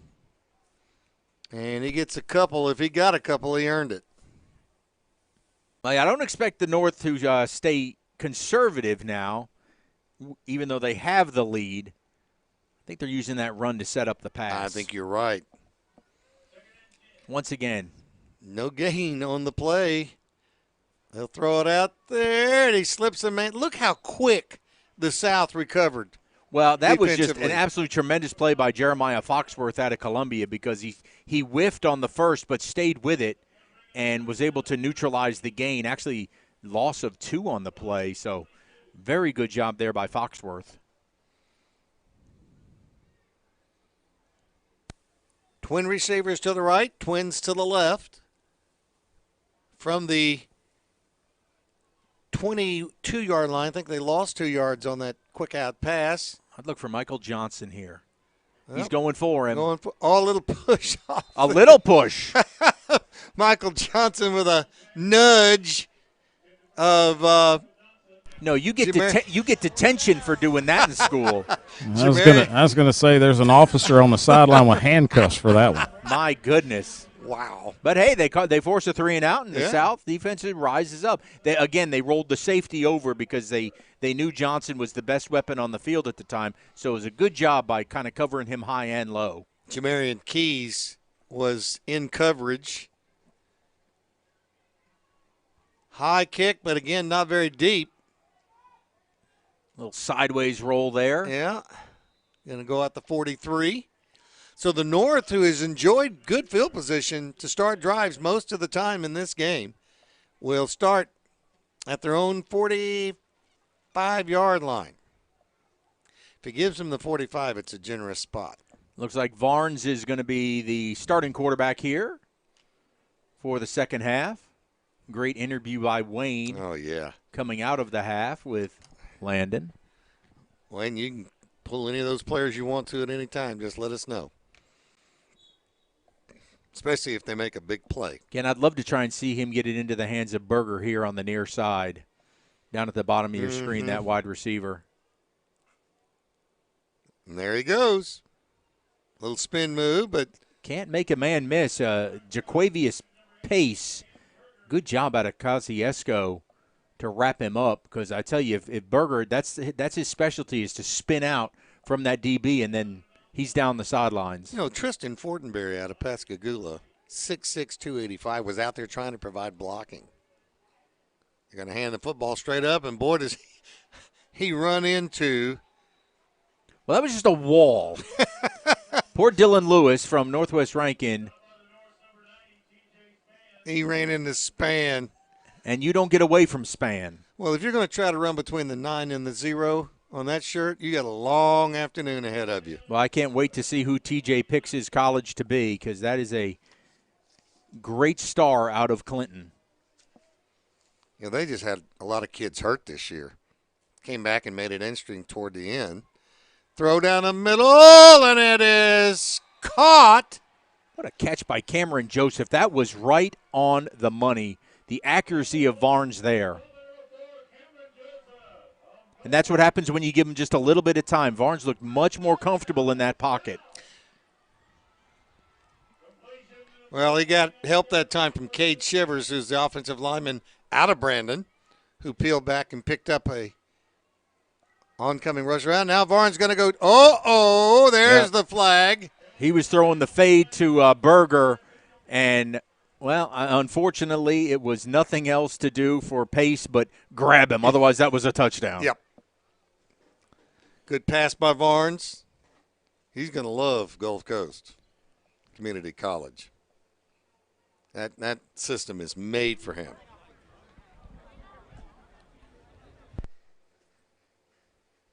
So now we will mark off the penalty. And yep.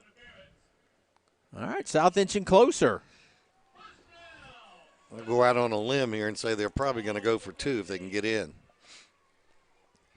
North leads at 15-7. A little over 8 minutes to go in the third quarter. Little screen pass here to Lewis might get them in the end zone. Here's the snap. Nope. Play action, going to swing it. Oh, that's a stomach ache waiting to happen there. That was tough stuff. Damari Burton from Tupelo. Putting down that wide receiver. They're throwing that pass a long way across.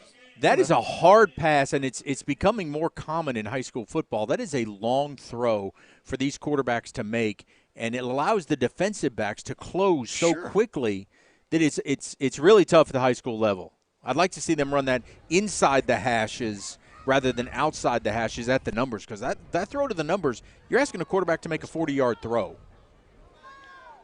Second down. Here's the snap. Varnes stands. Oh, he's got a man out there, but He broke to the right, and the pass went to the left. He ran it in, and we had an out. What do you got, Wayne? Hey, I'm standing here with Isaiah Lindsey, the little short 6'3", 230 defensive lineman from West Jones. And Isaiah, state championship up at West Jones. What did you guys do up there for defense this year? Well, we just dominated on defense. We executed the ball.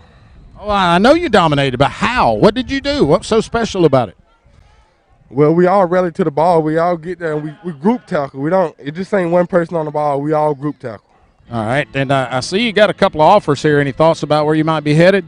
No, so I'm still deciding. I still have plenty of time to see where I'm going to go. All right, well, congratulations on that championship, and what do you think you guys got to do to recover the lead here in the second half? We just got to play harder than we played in the first, and we should have a good outcome. All right, there you go, guys. Isaiah Lindsey from West Jones. That young man, Russ, he has not picked his he's got offers from Colin, Jones, and Southwest. What a season he had. He had 85 solo tackles, 93 total tackles. He had 42 tackles for loss. How is that possible? 42 TFL, so half of his tackles were for loss. He had 13 sacks, an interception, a fumble recovery, and he blocked 2 punts. A defensive machine. Yes. As was the whole West Jones defense. A mere 6'3", 230. So congratulations to Mr. Lindsey. We can't wait for him to go off to college, and I know Coach Corey Reynolds is very upset to see him go. Well, we also mentioned T.J. Spann from Clinton. He had 43 tackles, 6 for loss, 2 fumble recoveries, 3 sacks. He's got offers from Marshall and Ole Miss. Love to see him in a Rebel uniform. I would too. All right, Barnes, let's see what he can do. Barnes, 2-step drop, being pressured, sidesteps the pressure now, is totally taken down hard. And that tackle made there by Tyler Carter out of Vicksburg, played for Christopher Lacey. I mean, huge play there by Carter. He wrapped him up, and Barnes nearly slipped away, but then got cleaned up on the play. That was a big play for the North defense there if they want to keep South out of the end zone. Well, we rotate in a lineman. Number 61, Jeremiah Kihei, comes in. 6'1", 270 out of Laurel. All right, Barnes back in the shotgun. Twin receivers both ways. Barnes. And it was almost intercepted. Severely underthrown as he was out there looking for Cameron Joseph. It's Jacarius Williams from Grenada. Yeah, again, that's one of those. Jacarius is a defensive back and not a wide receiver. But he did a great job of knocking it down. But really, it was a custom interception for that young man. All right, so the North back on offense now. They lead the game 15-7 with a little over 8 minutes to play in the third. And they'll hand the football straight up, nothing doing. No, there was very little there on that left side. Carrying the football was Jalen Washington. Had a couple of 3 carries in the first half. He played at Houston High School. Well, they give him 2. He earned those 2. You look at DeMorrison Brown. He was a little slow getting up there. He kind of tipped his cap over to the defensive side of the football. DeMorrison, 6'4", 317, one of the Canton Tigers. Quarterback already in trouble. Looks to throw and picked off. No, he dropped it. Dropped it. He dropped it. I think that was Damian Miller. Was that who that was? 1? No, that was 11. D. Darby. You know, Darby's had a heck of a game. He has, but he really wants that one back because that would have given them the ball at the 30-yard line. He's the one that ran the kickoff back right before that. It was. So 3rd down and 9 now for the North. Golden opportunity. Man, you let that one slip through your hands. Literally. I mean, it was a pass that should not have been thrown. Richardson was lucky to escape the pressure. 3 wideouts to the right on 3rd and 9. And they're going to go with that pass. Oh! Quick little bubble screen, and that's going to be very effective. It's going to be a flag, too, because I think you're going to get a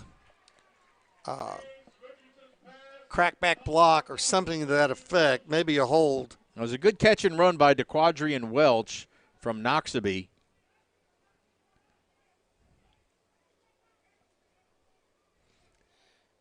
Wayne, was that over on your side? Are you still on the south side or are you on the north now? Yeah, I'm over on the south. Okay. Looks like it's going to be holding. Yeah. A hold which sprung him on the outside. Looks Yeah. like one of those receivers reached out and touched someone. So that's going to move the ball back. Negate the first down. Yeah. So 3rd and 12 now for the North. This would be a big play for the South defense. They want to get their hands on the ball again.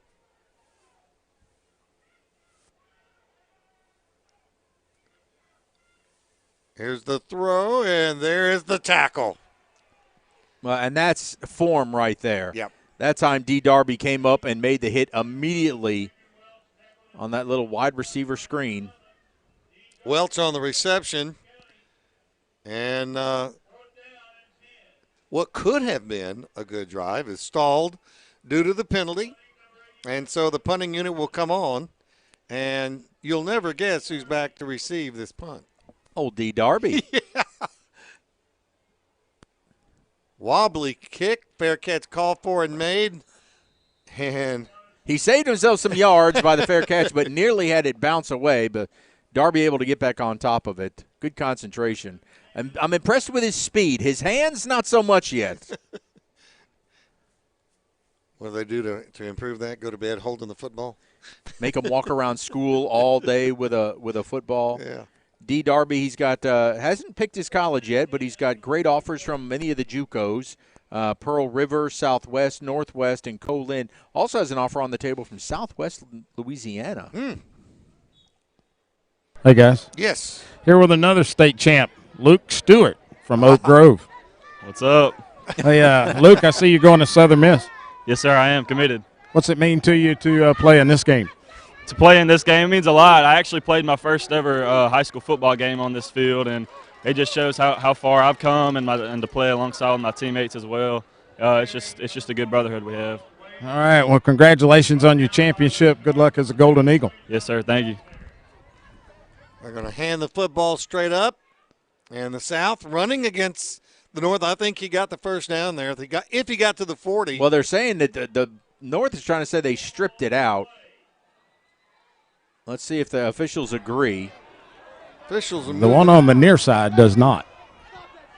Yeah, they're saying it's going to stay with the South. Yeah. The North is lobbying, but the 2 carries by Wade is going to – he got 12 yards on those 2 carries. And that's something we really haven't seen out of the South today is a little bit of running game. Well, again, mixing it up because everybody's been sitting back on the pass, and a couple of good runs there by Tavares Wade. Twin receivers to the left side, one to the right. Out of the shotgun with backs on either side. Leaving a little extra protection back there, I think. Nope. No, Going to run the football. Good open field tackle. What has an excellent tackle made by Demarion Burton. That's a couple he's made in this game. Yeah, Hardy, Ahmad Hardy had a little bit of a hole to begin with, but that closed quickly for the running back out of Lawrence County. So 3 straight runs. Let's see. They want to open it up a little bit now. Lawrence has some time, throws, and it's incomplete. A little bit behind. Greg, what we're seeing here a lot, especially in the second half because they're throwing the football a little more, is the timing problems you have because you don't get to practice a whole lot. Right, Damian Miller there. They tried to throw him a back shoulder, and he was open, but he just kept going and didn't sit down on that play. Otherwise, that's a beautiful pitch and catch. 3rd down, about 11 from the North 43. Barnes in the shotgun. Hands off. It's worked before. It did not work this time. Coming over and making the tackle was Ryan McCall, who's had a nice game from Madison Central. Played for Toby Collins. Well, Wade was able to get it inside the 40, and they're going to keep the offense on the field. Because, again, it gives you just enough.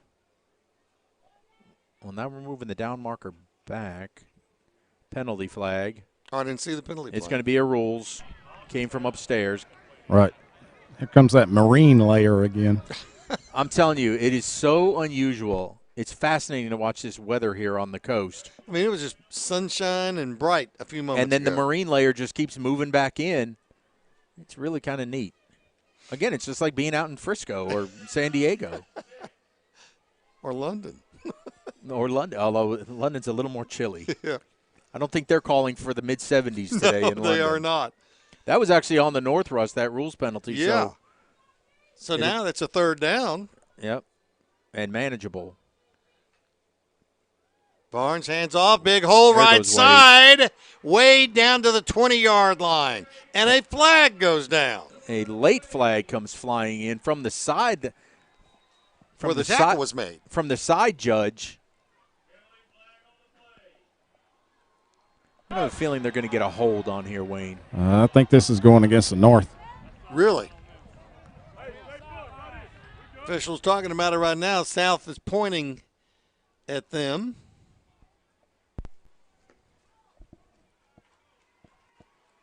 It is indeed. Boy, big number 65. Unsportsmanlike conduct against the North. Ooh. All right. Tristan Fortenberry with a good block that time out of Pascagoula, played for Lewis Sims. Russ, they're going to move this ball all the way down inside the 15. Looks like it's going to spot at the 13.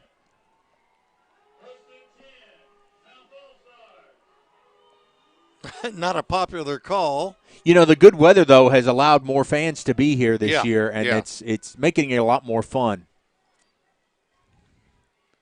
Going to hand off. Wade again, kind of going side to side, picks up a couple. And that's made a big difference, being able to have so many fans here to Yes. give you the atmosphere. The North on the bottom part of your screen, the South squad and the South fans. Good crowd today. Yeah, I'm proud of the North, too, because, you know, they have a lot further to drive to get down here. You expect the South to have a good contingent. Barnes, pump fake, throws, and are they going to catch him there, or are they both going for the ball? No, Berger just fell down, I Yeah. think. Barnes threw into coverage that time. Good coverage by Jonathan Faulkner out of Senatobia. Really do hate that we haven't been able to really see Berger showcase his skills today, because he has got some unbelievable speed. But the North has done a good job taking him down as soon as he's made catches. And that time they, again, rolled that safety over the top to give him some help. To Jalen Miller, defensive lineman out of Louisville. Tyrone Shorter was his coach, and he's now in the ball game. They were state champs. Barnes rolls, has his man. He's throwing it through the fog in the marine layer over there. It's like he got it to Taj Burkett. Oh, number 9, once again, Terry Patton. I confused those two. 9 and 8 looked very similar to me. Look here, the sun's coming from left to right now as that layer moves out. Hey, guys. Yeah. I'm standing here with Isabella McDonald, one of the managers of the South team from Ocean Springs. Isabella, talk about your experience here. Well, when I came here on Wednesday, I wasn't sure what I was expecting, but we went to practice. We started getting everything right, everything put together, and it's been good so far. Seeing them play right now is really good, and I can't wait to see if we win or not. Go Southside. Are you doubling as the ball boy too?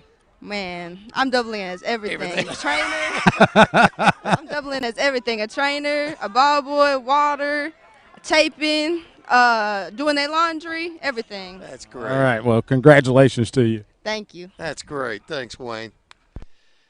Barnes now looks to throw, rolls to his right, runs out of time, finds his receiver. It's caught at the 5-yard line. Berger right there at the 5. He's going to be just a yard short, it looks like. But what vision of Barnes throwing back across his body, finding Berger, who settled down in the middle of the field. That's not an easy throw for Barnes to make either. He's running to his right and has to sling that ball to his left. Yeah, from being a right-handed quarterback, all your momentum pulling you to the right, and he had some pretty good zip on that ball to get it to Berger. So it is going to be 3rd down and a yard. Or they're going to say 3 now. Well, they're going to move ball it back. Yeah, to the 7. Wade Right up the middle. It's down close to the goal line. That's going to be a 1st and goal. Yeah, it looks like they got it to the 3, maybe the 2.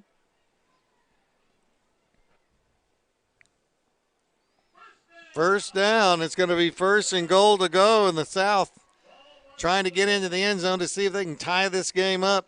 Well, Tavares Wade has really found himself something here in the second half. Good blocking up front. He's in. And there goes Wade. He got an excellent block on that left side. So a Hattiesburg Tiger finds the end zone for him. That's pretty cool. He was running that time behind Tristan Fortenberry at 6'6", 285. Yeah, I'm glad to see we're showcasing the offensive line because that was truly that left side that opened it up. 73, 60, 61 there. 73 is your boy. Yep. Takofa Lewis there in that white jersey. He'll be playing at the University of Memphis next year. He's a big boy. They're going to go for 2, see if they can tie it. Berger wanted a rules infraction. They said no. No, maybe so. So we'll take a timeout instead. Talk about he was trying to buy one. Yeah, there's still a couple of minutes left in the quarter, so timeout on the field. We'll take it with them. With your score, 15-13. We'll come back and see if the South can tie it up. Back in a moment.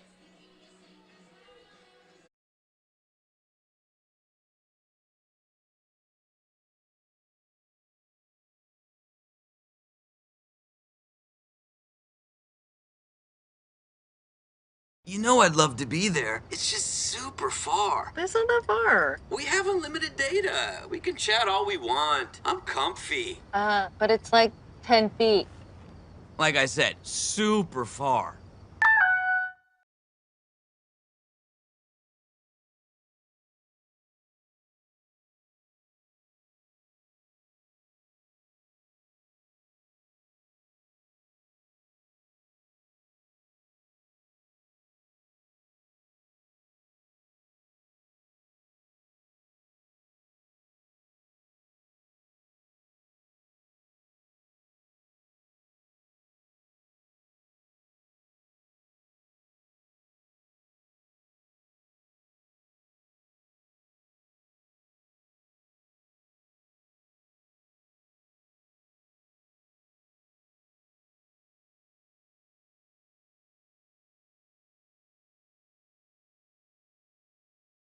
Going to go for 2 to try to tie the game. 15-13, your score. Russ, it looks like they're going to have Wade take the direct snap. So a Wildcat.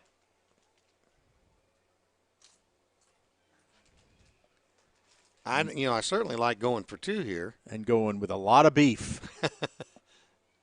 Oh. But the left side went when the right side stood still, and most importantly, the center did not snap the ball.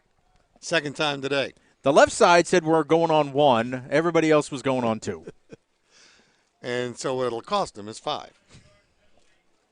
Yeah, I wonder if they'll bring in a quarterback again now, not go with the direct snap. Yeah, they will. Looks like, yeah, Varnes is coming back out. I was going to say, to go with the direct snap that far out, that'd be tough. Now we're going to get some jawing, and I believe the North goaded somebody into a flag. They're pushing Takofa Lewis back. He kind of had a little problem with that during the regular season as well, because I think he might have said a magic word down there. Unsportsmanlike on the South. Yeah. You could tell there was a lot of jawing going on.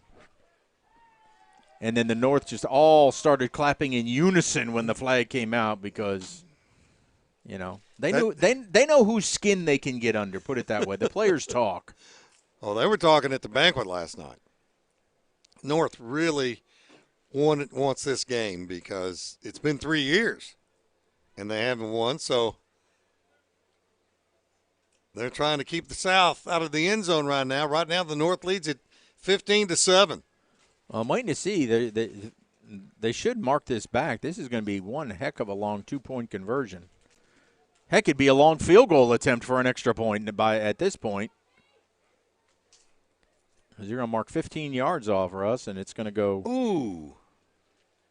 So it'll be a 2-point conversion. From the 23-yard line? Yeah.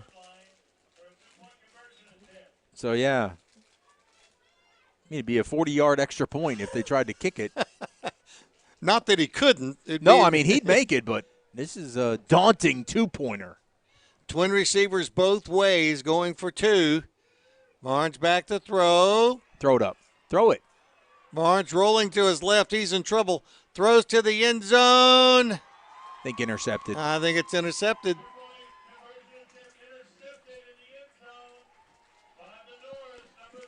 Trey Gunn. I was just getting ready to say we've not heard much from Trey Gunn today, who played on that More flags. state championship team. We got a flag.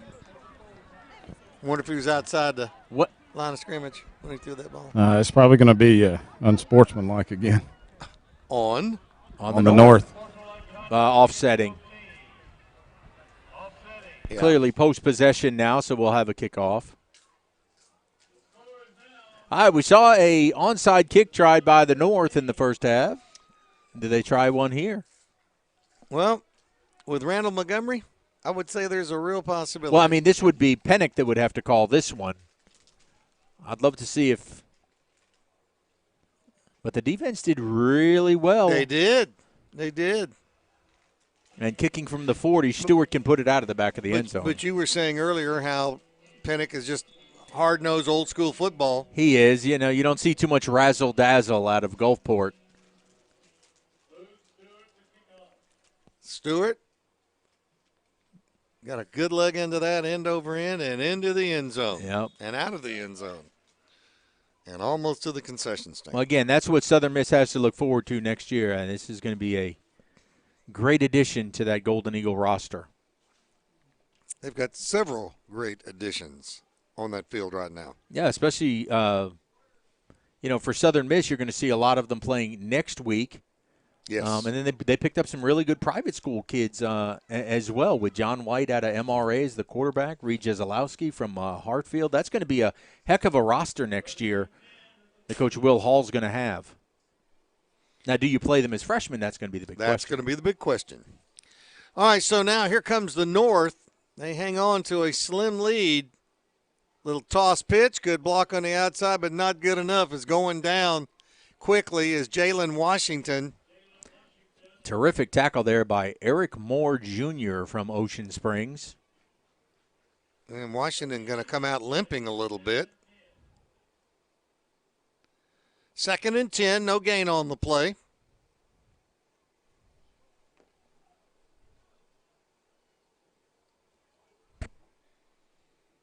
Chase Richardson, the quarterback for the North, hands it off. And good run. Looked like they might have had him for about a yard gain, but Michael Allen made a good cutback to the middle. He did. Moves the ball up to the 32-yard line. Still 3rd down. We haven't seen Richardson really throw the ball a whole lot today.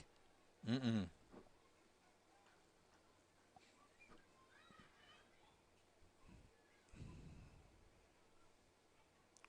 We've seen him use his legs, but he's had 1,000 yards on the ground once again. But this time he's going to have a little bit further to go. Unless nobody moved on that offensive line. All the referees are going to come in and discuss this one.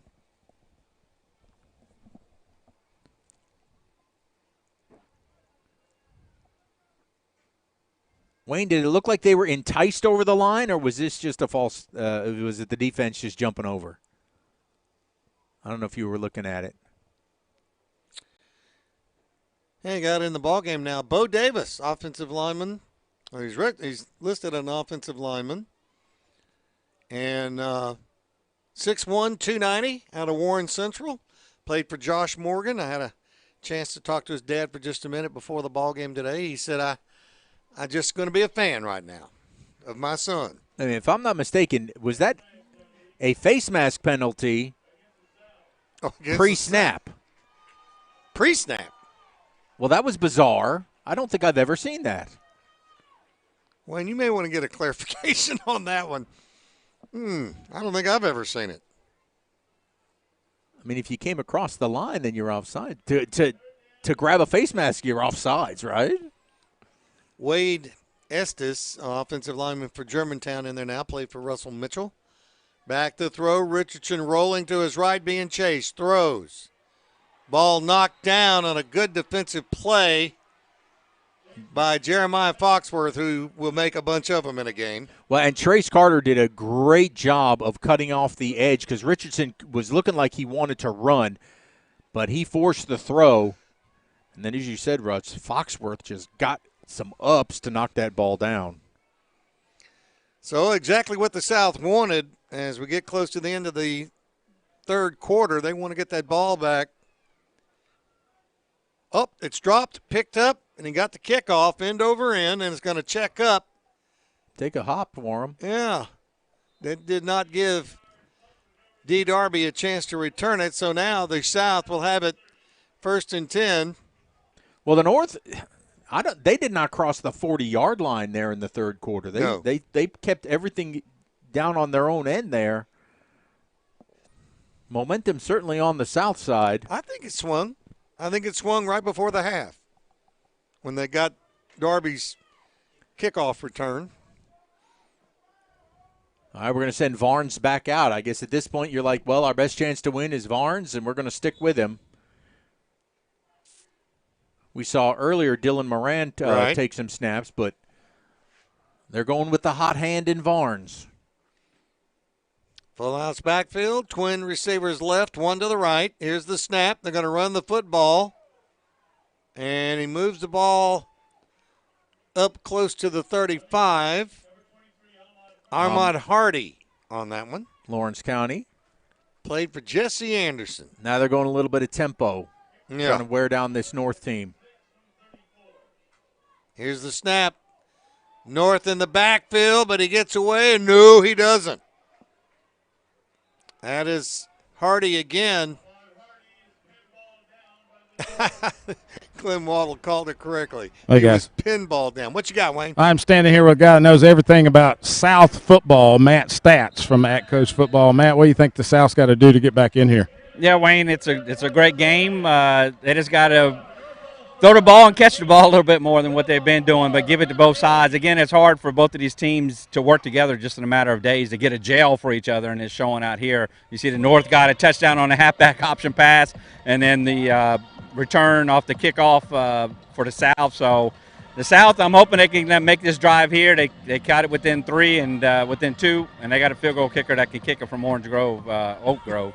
So just great to be here. Again, last game for these seniors, and for Nuttall to put on this event. It's great to see Russ up there in the booth and you down here on the sideline and the fans on both sides and great weather. Yeah, finally. Matt, appreciate everything you do for football on the south end of the state.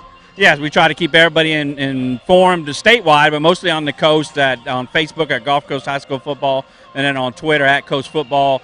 I already tweeted out a couple things, but yes, follow that page for everything football all year round. There is no off season. I heard that. Thanks, Matt. All right, back to you guys. Thank you, Wayne. And that brings us to the fourth quarter. Today's game being brought to you in part by Cricket Wireless. They've got the plans and the phones and the stores, and they're even represented here today. Cricket Wireless, smile. You're on Cricket. And the State of Mississippi College Savings Program. That is so neat. Why didn't they have that when we were coming up? Well, I need it now for Jack. You did. And you know what? I thought it was just for babies until I got talking to them. They came on as a sponsor, and, hey, it's not just for babies. It's never too late to start. 100%. Anything to offset the price of college these days. Go for it. All right, here's the South. Big play for them. The slant is caught, and that's right. No, or did he catch it? No, they're saying that ball hit the ground. Cameron Joseph went down low for it. Although I think he missed an opportunity because Terry Patton was running a uncovered little quick slant. And a little bit further of a throw that Varnes could not get to Joseph. So it's 4th down and 6, and the South will have to punt the football away, which means Luke Stewart, who we heard from earlier from Oak Grove, played for Drew Causey. Oh, what a team they have this year, Oak Grove. Yeah, that entire squad, I think, is playing college football next year. High kick. Fair catch called for. Take a couple of hops. Yeah. A little bit better for Luke inside the 25. Jacarius Williams decided not to field that ball. Williams played at Grenada. Played for Michael Fair. It looks like they're going to send Harrell back in at quarterback out of Tupelo. So the rotation of Richardson and Harrell. Harold's probably more of your thrower, Greg, and they want to get this ball up the field and keep that lead in their favor. There's the slant, and boy, they just don't go very far. Well, that's Darby once again, and that's it's just a great tackle. Those are the plays that you count on for make the first man miss, and then that gives you good yards after the catch. But Darby was not going to allow that. Grabbed him by the ankle and spun him down.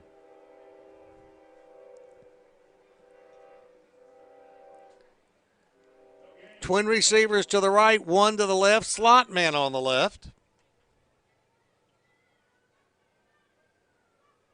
They'll hand it off, not much there. No, Jalen Washington's going to get wrapped up before he can ever get started. I want to say he was tackled over there by Jeremiah 41, Demario Harrell from Tylertown in on that stop. Tylertown Chief. As the fog rolls back in once again. This is unbelievable. I mean, I've done this game here when it was all fog all the time, but I've never seen this. Back to throw. Time running out, so he's going to run out of the pocket, and a good tackle made. Look at that. Jay Owens from Raleigh with a shoestring tackle. He forced Harrell out, and he just swiped his arms across and brought him down. That's an unbelievable athletic play. Hey, guys. Yes, Wayne, what you got? I'm standing here with Mr. Football in the 3A category and also a state champion, Chase Richardson. Chase, tell me about how you enjoy playing in this game. I mean, basically I knew it was another opportunity to go out and have fun, We did what we had to do this season, so I knew I came out here to have fun. Well, this has been a good year for you as an athlete in Mississippi. Where do you plan to head on after this? It's not decided yet. Keeping that under the lid, huh? Yes, sir. All right. Well, good luck to you. Yes, sir. Thank you. All right. Thank you, Wayne. Well, the South's going to get their hands on the football. Low kick, but the coverage is excellent by the North. Well, and that's the kind of kicks that you see a lot more these days, the lower line drive that will get the good rollout for you. 55-yard punt. Remember, Russ, they always say, much like your golf game, it doesn't matter how, just how many. And 55 yards is pretty good. That's pretty good. Had no hang time. So still down by 2. Got to find a way to get down here. Wouldn't it be something if we could see Luke Stewart hit a walk-off on a field goal? It's not out of the realm of possibility. No. So it's going to be 1st and 10 for the South All-Stars at their own 23-yard line. Lehman Varnes in there. Yep. It's going to be his show here in the fourth quarter. He's got twin receivers both ways to look at. Got a defensive man standing up. I'm not sure that's legal. And here's Varnes. Pitch and catch is good. Looks like got 8, maybe 9 yards out of that. Fired that out there with alacrity to Cameron Joseph from Gulfport. He knows this field better than anybody. He knew exactly where Varnes was going to put it, and he did. That was thrown on a line. Pickup of 8. It'll be 2nd and 2 for the South at their own 30. I like Berger here in the slot, too. Oh, caught and dropped, and the reason it was dropped. Ugh. Berger drops it, and he's tackled by Will Embry. Well, that's the thing. Again, you got to try and make that first man miss, and Embry came off of his other wide out to come in on the slot and break that up. Good recognition on his part. 3rd and 2. If the South wants to keep this drive going, they're down 2 points here in the 4th. Barnes hands it off. Helmet comes off. And he got the first down on 2nd and 3rd effort. What a play on that far side. That's Hardy on the carry. A helmet came rolling off. They're banging helmets down there this afternoon. First down for the South. Greg, he didn't have that first down. Tell these kids that it doesn't mean anything. It's just an all-star game. They're not buying it. It is the 4th quarter. It's getting down to the nitty-gritty, and they are hitting hard. 15-13. North leads it, but the South on the move. Berger again uncovered here in the slot. Barnes dropped the ball, hands it off. Looked like might have got a face mask a little bit there, but It was just a low snap, low and to the left. Barnes did a nice job to corral that. On the tackle, he's got 68 on his shirt, but he's got his shirt pulled up, and I'm not sure it's 68. When they pull these jerseys up, it's hard to tell. 88.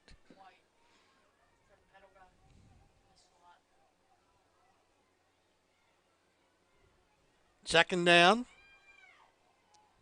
Twin receivers to the left. One back in the backfield is going to get the ball. And he is fighting and clawing his way, and he gets loose. Down to the 40-yard line of the North. Let me tell you how hard Ahmad Hardy runs. The leg drive, it took 6 North defenders to bring him down. Wow. That's like a locomotive going forward. That's the best run of the day outside of the kickoff return. He is incredible. The strength of that young man, absolutely incredible. Timeout on the field with your score, North 15, South 13, but the South's driving. We'll be back.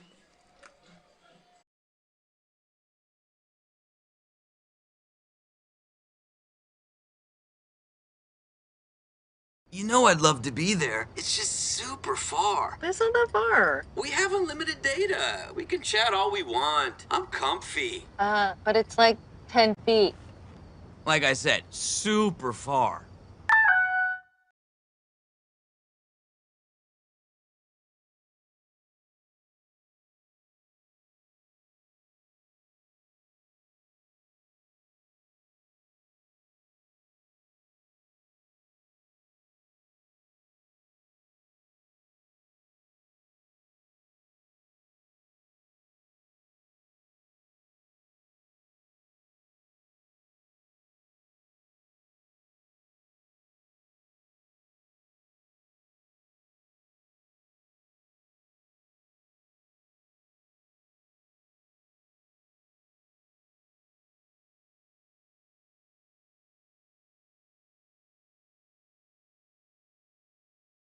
The North with their backs against the wall as the South moving the football, trying to gain the lead in this football game. Russ Robinson along with Greg Flynn, Wayne Fleury. Hope you're enjoying this one as much as we are bringing it to you. The 75th Bernard Blackwell All-Star Classic. Barnes. Oh, I got him by the top of the shirt. That wasn't necessarily a horse collar, but he just grabbed his jersey. No, the strength there by DeMarcus Johnson out of Vicksburg. He just grabbed that jersey and pulled him back, and Wade is not a very small young man to be able to do that. 6'1", 200, and he put him down. This is probably the most fog we've had today on this surge. We get And here comes the North dialed up the Marine layer for the For the South quarterback. on this huge third down for them. Barnes in the shotgun. Twin receivers both ways. 3-step drop. A lot of time. Runs out of time. Runs time. out of the pocket. Going to go all the way across. Oh, my goodness. Oh, my goodness. I cannot believe. Well, that ball was dropped, but I will tell you Before that Caden Berger was dragged to the ground, and I cannot believe the official did not see that through the fog as Trey Gunn pulled Berger to the ground because that was the initial intended receiver. Right. An unbelievable escape job by Varnes. Oh, my goodness. And to throw that ball back across the field like that. And that was right in front of the official. Right in front of him. Official standing on the 15. Feel bad for him there. Punting unit on. That's a little wobbler. Wobbler, yeah. Going to go out of bounds. Just trying to pin him back a little bit. All right. The North, a 30-yard punt. North going to come back onto the field offensively. Take it from the 10-yard line. And, yeah, this is a very heavy bit of fog blowing in off the coast. Again, if you're looking at it on your screen, the left side is the beach side. So it's coming straight off the Gulf right here into the stadium. I know a lot of our fans are watching this one on Apple TV today. And so they're seeing a good – there's nothing wrong with your TV, by the way. That's not fuzz. That is fog. And it's actually getting a little worse. Well, it moves very quickly. Look at how fast it's blowing through. So running the football is probably easier, even though the wind is at their back. But the South 4, down 4, is at their face, and they stop that run for a yard. Well, they're doing the South a favor because they want to get good field position out of this. If they can hold them 3 and out, this would give them the ball on the plus side of the 50. Second down, we'll call it 9 from the 11 of the South. And kind of a busted play there. Nowhere to go. That play blown up in the backfield by Isaiah Lindsey. Talked to him earlier. Yeah, one of those great kids out of West Jones. And the quarterback was Chase Richardson, and we talked to him a few minutes ago. He just had nowhere to go. Huge play here for the North. Got to try and find a way to get a first down here because, again, you're staring at the South getting the ball inside in their territory, in the North territory, if they don't move the chains. Keon Hutchins out of Union is one of the wide receivers. They're going to unload it, and it's caught and dropped. Now, out of his hands, it was that was almost like a Hail Mary that he threw down there. It was an opportunity for a moment.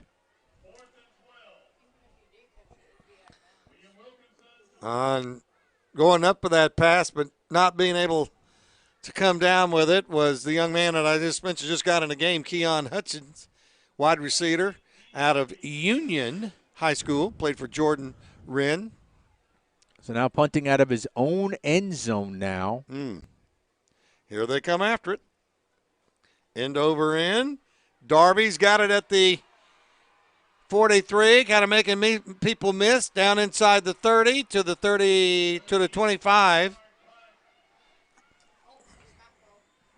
Yeah, now it's getting a little chippy again. The closer we get here to the end, North, as you said, they must have been doing a lot of chitter-chatter last night, They Russ. were. But now, now you're in Stewart field goal range, but there's still 5 minutes to go on the clock. You know what was really special in the, last night was every year they give a watch to these kids to play. Not last night. They had them rings last night. Rings? How about that? Yes. Kicking it up a notch. All right, so now the South gets great field position at the North 26. South down by 2. Going to run the football. No, they're going to throw the football. Throw down the middle. It's caught. And Berger, touchdown. Berger for the touchdown. Again, a zip of a throw from Varnes. And Berger, just a reliable receiver, caught that right where he needed to be and just took it into the end zone. Such a talented young man right there. Caden Berger, a wide receiver out of Petal High School. And they've got a new coach coming in. Well, not a new one, but a new one. Yeah, Marcus Boyles. They went back to the recycle center, and Marcus was available. He's had a great career, and at Petal. Again, Berger considering offers from the likes of Ole Miss, Mississippi State. Snap down, the kick is up. Chip shot. And it's good.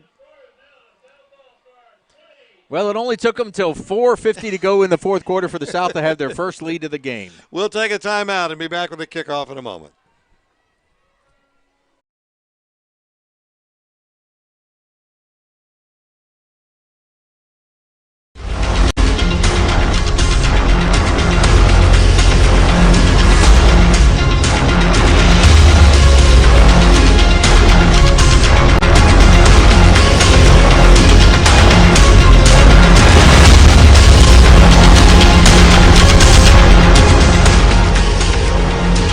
Get your school on the network now.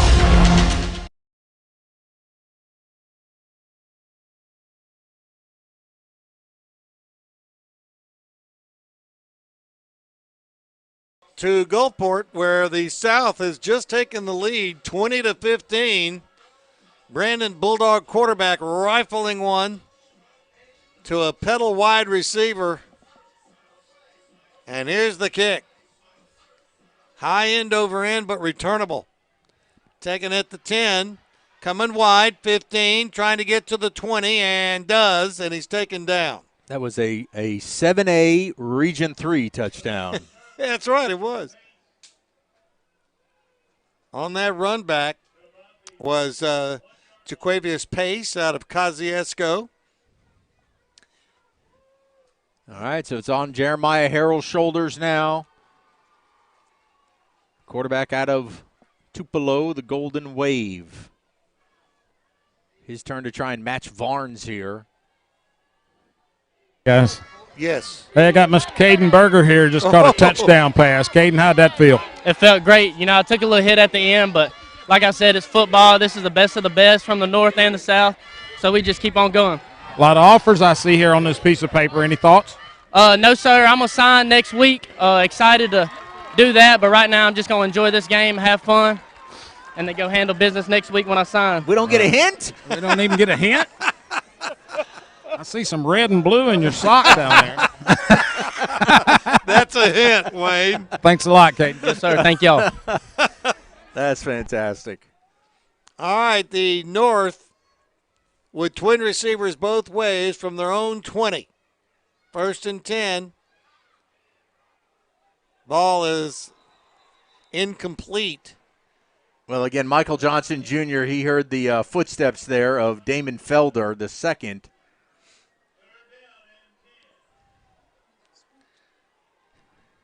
Trace Carter was also around there, and you don't want to be hit by Trace Carter. No.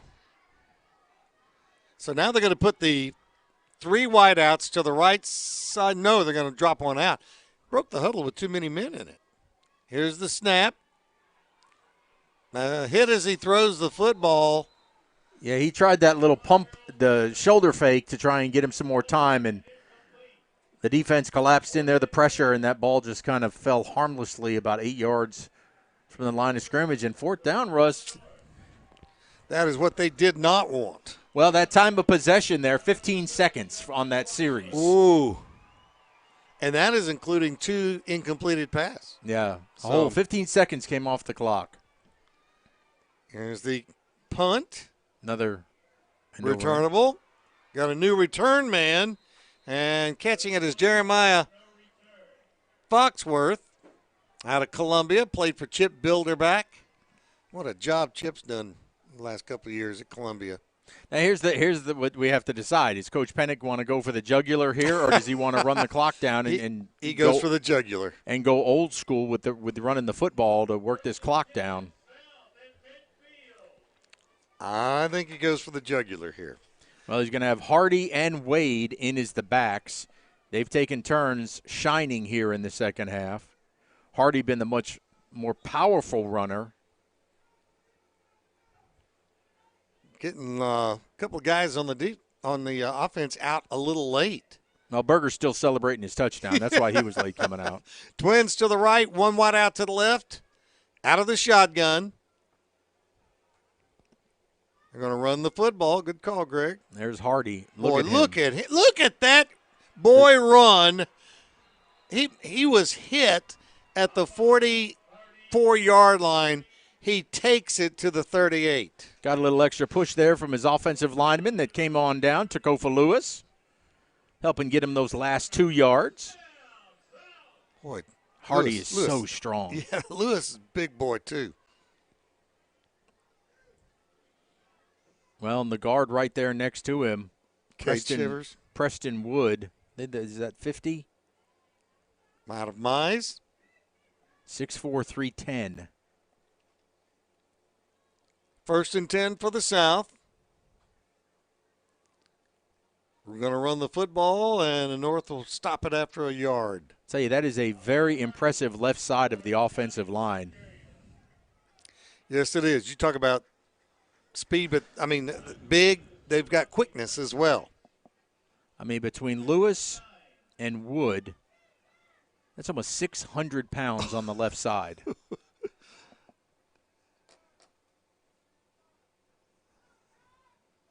Add the center in there, Dylan Harper from McGee.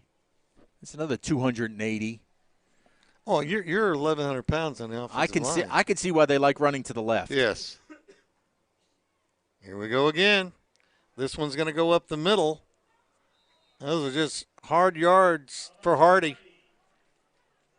Was a Lawrence County Cougar, I think. Jesse Anderson, their head coach.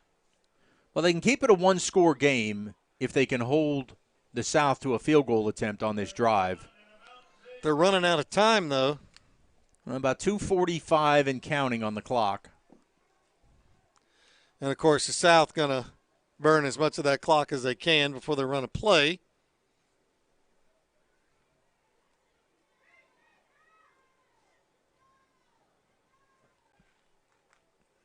Here's the snap. Good hard run. That was Wade.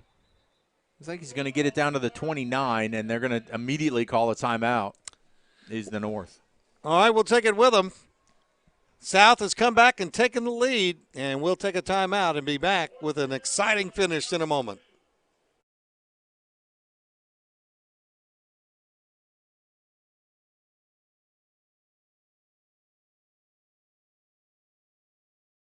You know I'd love to be there. It's just super far. That's not that far. We have unlimited data. We can chat all we want. I'm comfy. But it's like 10 feet.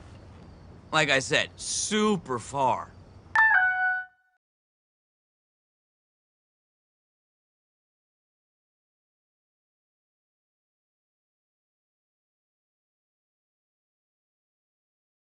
People who come to Cricket stay with Cricket. Like Jalecia. I'm Jalecia, and I live in... You know I'd love to be there. It's just super far. That's not that far. We have unlimited data. We can chat all we want. I'm comfy. But it's like 10 feet. Like I said, super far.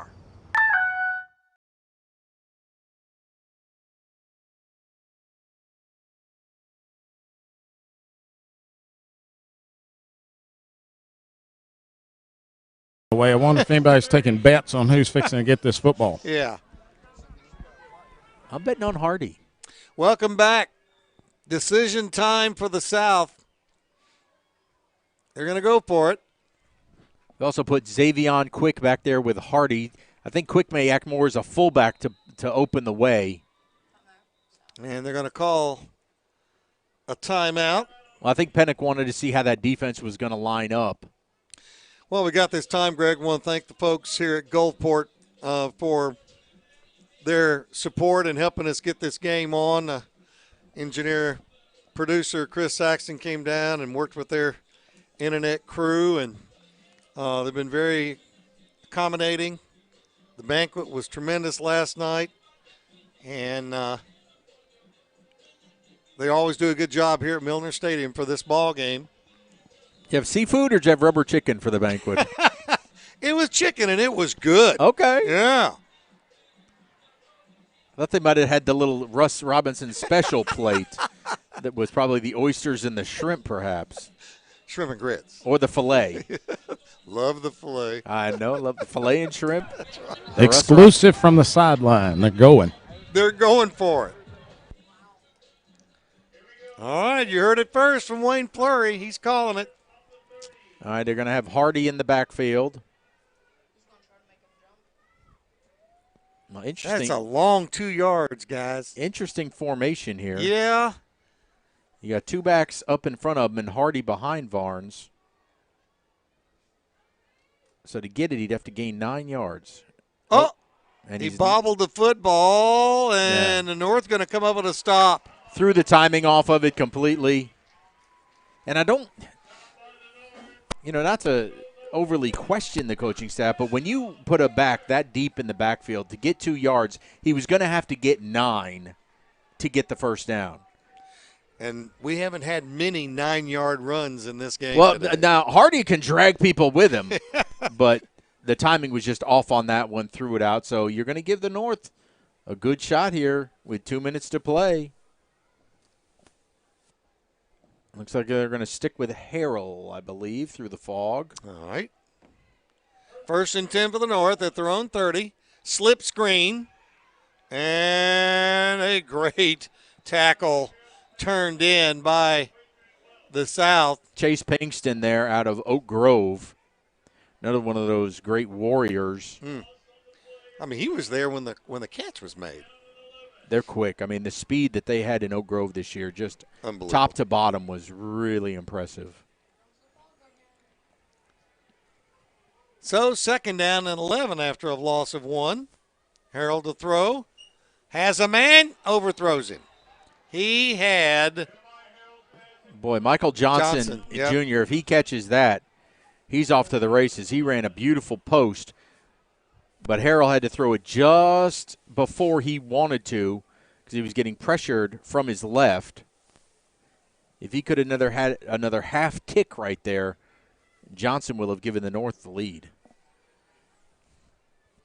I would say that the most successful play in these All-Star games is a slant. Harrell back to throw, 3rd down, rolls out of the pocket, turns up the field, and slides down before being hit by Darby, which is not a bad decision. Well, Darby was there, and then also coming in was Trace Carter was trailing on that play. What you got, Wayne? I'm standing here by a guy that's a lot bigger than me, Takofa Lewis out of Pearl. Takofa, having fun? Oh, this is a great game. Very competitive, type of games I like.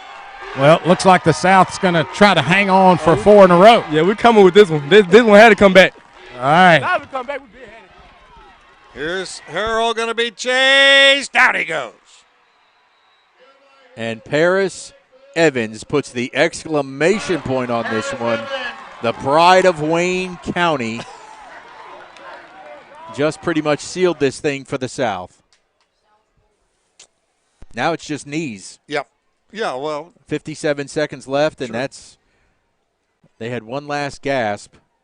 I do need to ask Takofa if he's going to rip that Brandon Dog sticker off that helmet as soon as the game is over. Oh, man. Look forward to him playing at the University of Memphis next year.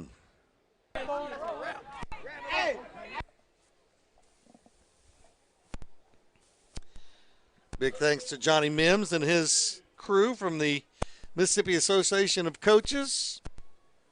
Put on quite a product this weekend.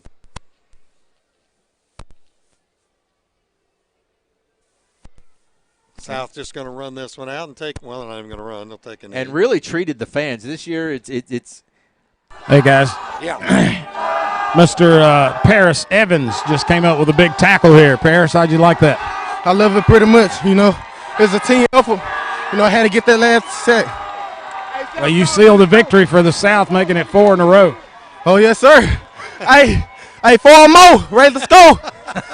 Hey, Wayne, ask him about all of his offers. The guys in the booth want to know, you got several offers, and I think you're committed to Memphis, right? I ain't got no Memphis offers. No, maybe I read that wrong. That was Where are you Kickoff. thinking? I'm not sure yet, but it's some big offers from like 4 major JUCOs. Okay, all right. We'll look forward to seeing you. You know, we got one just up the road here that you could play at. Yes, sir. Wayne's politicking. Back to y'all. Leave it to the voice of the Bulldogs of Mississippi Gulf Coast to be politicking Well, during the All-Star game. Paris does have offers from Valley, Tyler Junior College, Southwest, East Mississippi, East Central, Northwest, Gulf Coast, and Colin. Wow. Well, the final score, 20-15. The South comes from behind and wins this football game. We will take our last time out, and when we come back, we'll wrap it up as the South wins the 4th straight Bernard Blackwell All-Star Classic. Back in a moment. You know I'd love to be there. It's just super far. That's not that far. We have unlimited data. We can chat all we want. I'm comfy. But it's like 10 feet. Like I said, super far.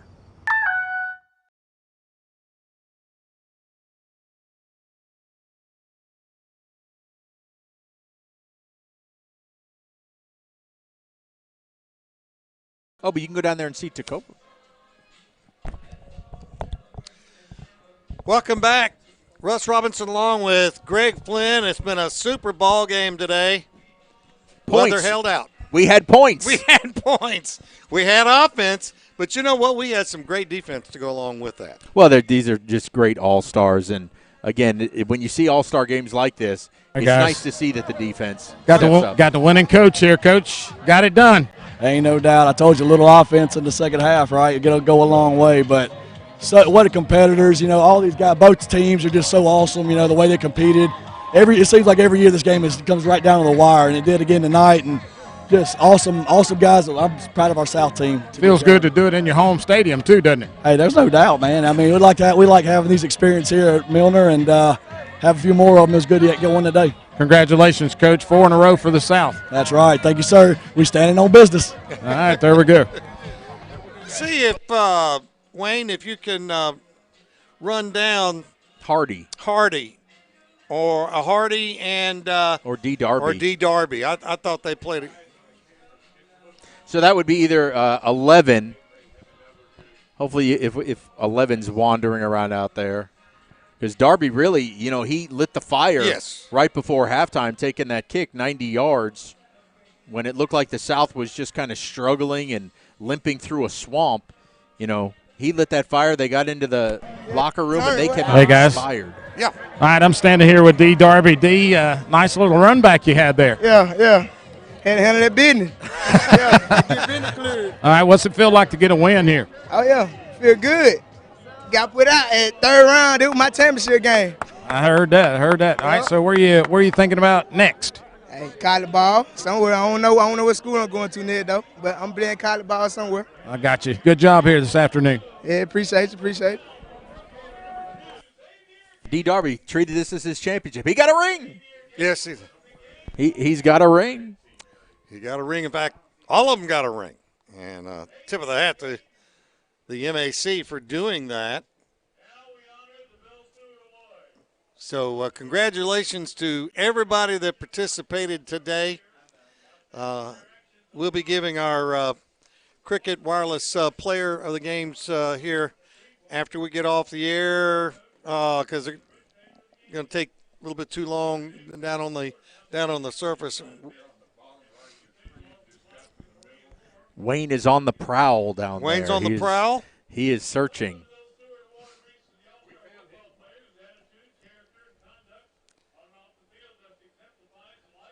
They give several All-Star awards here, does the MAC.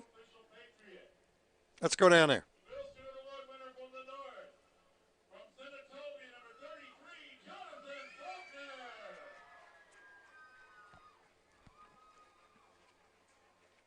Hey, guys. Yes. All right, I'm standing here with Ahmad Darby. Man, what do you eat for breakfast? I ate some grits and some eggs this morning. Nice bit of running there in the second half. Yes, sir. Yeah, they gave me the opportunity and I just took it.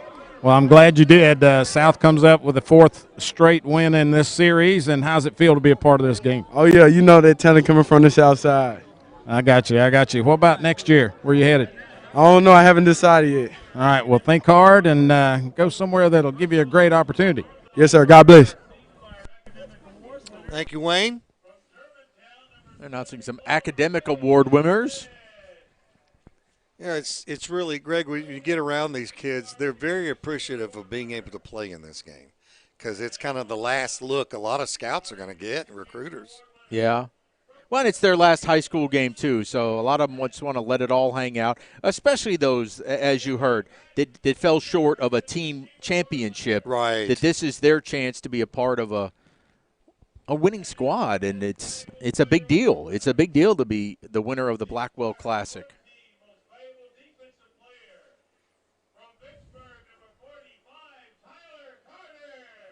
Tyler Cotter got defensive player from Vicksburg. All right.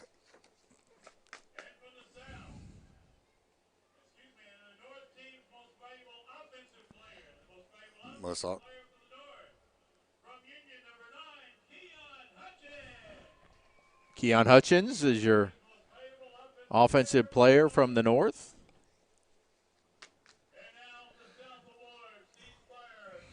You see all the fans around the players. J.B. McWilliams out of Picayune. Most valuable defensive player in this game. Offense, boy, take your pick, right? Yeah. Let's see.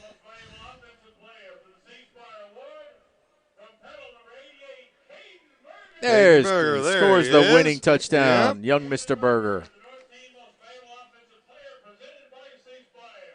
All right, we want to thank Wayne Fleury for being our eyes and ears down on the carpet today, to Chris Saxton for producing, for Noah Crow and Tamar Poole for handling the cameras for us today.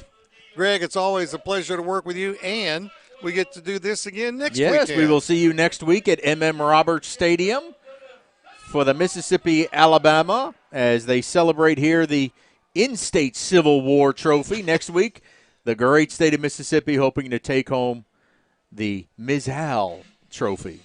All right, your final score, South 20, North 15. For all of us here at Friday Night Under the Lights, this is Russ Robinson saying so long. There I am. Put the camera on me. Say so long. Bye. Merry Christmas. We'll see. Yeah, Merry Christmas if you don't join us next week. If not, join us next week on FNUTL.com, and we'll have some other announcements to make about that this week, about television coverage. So we'll see you in Hattiesburg next week.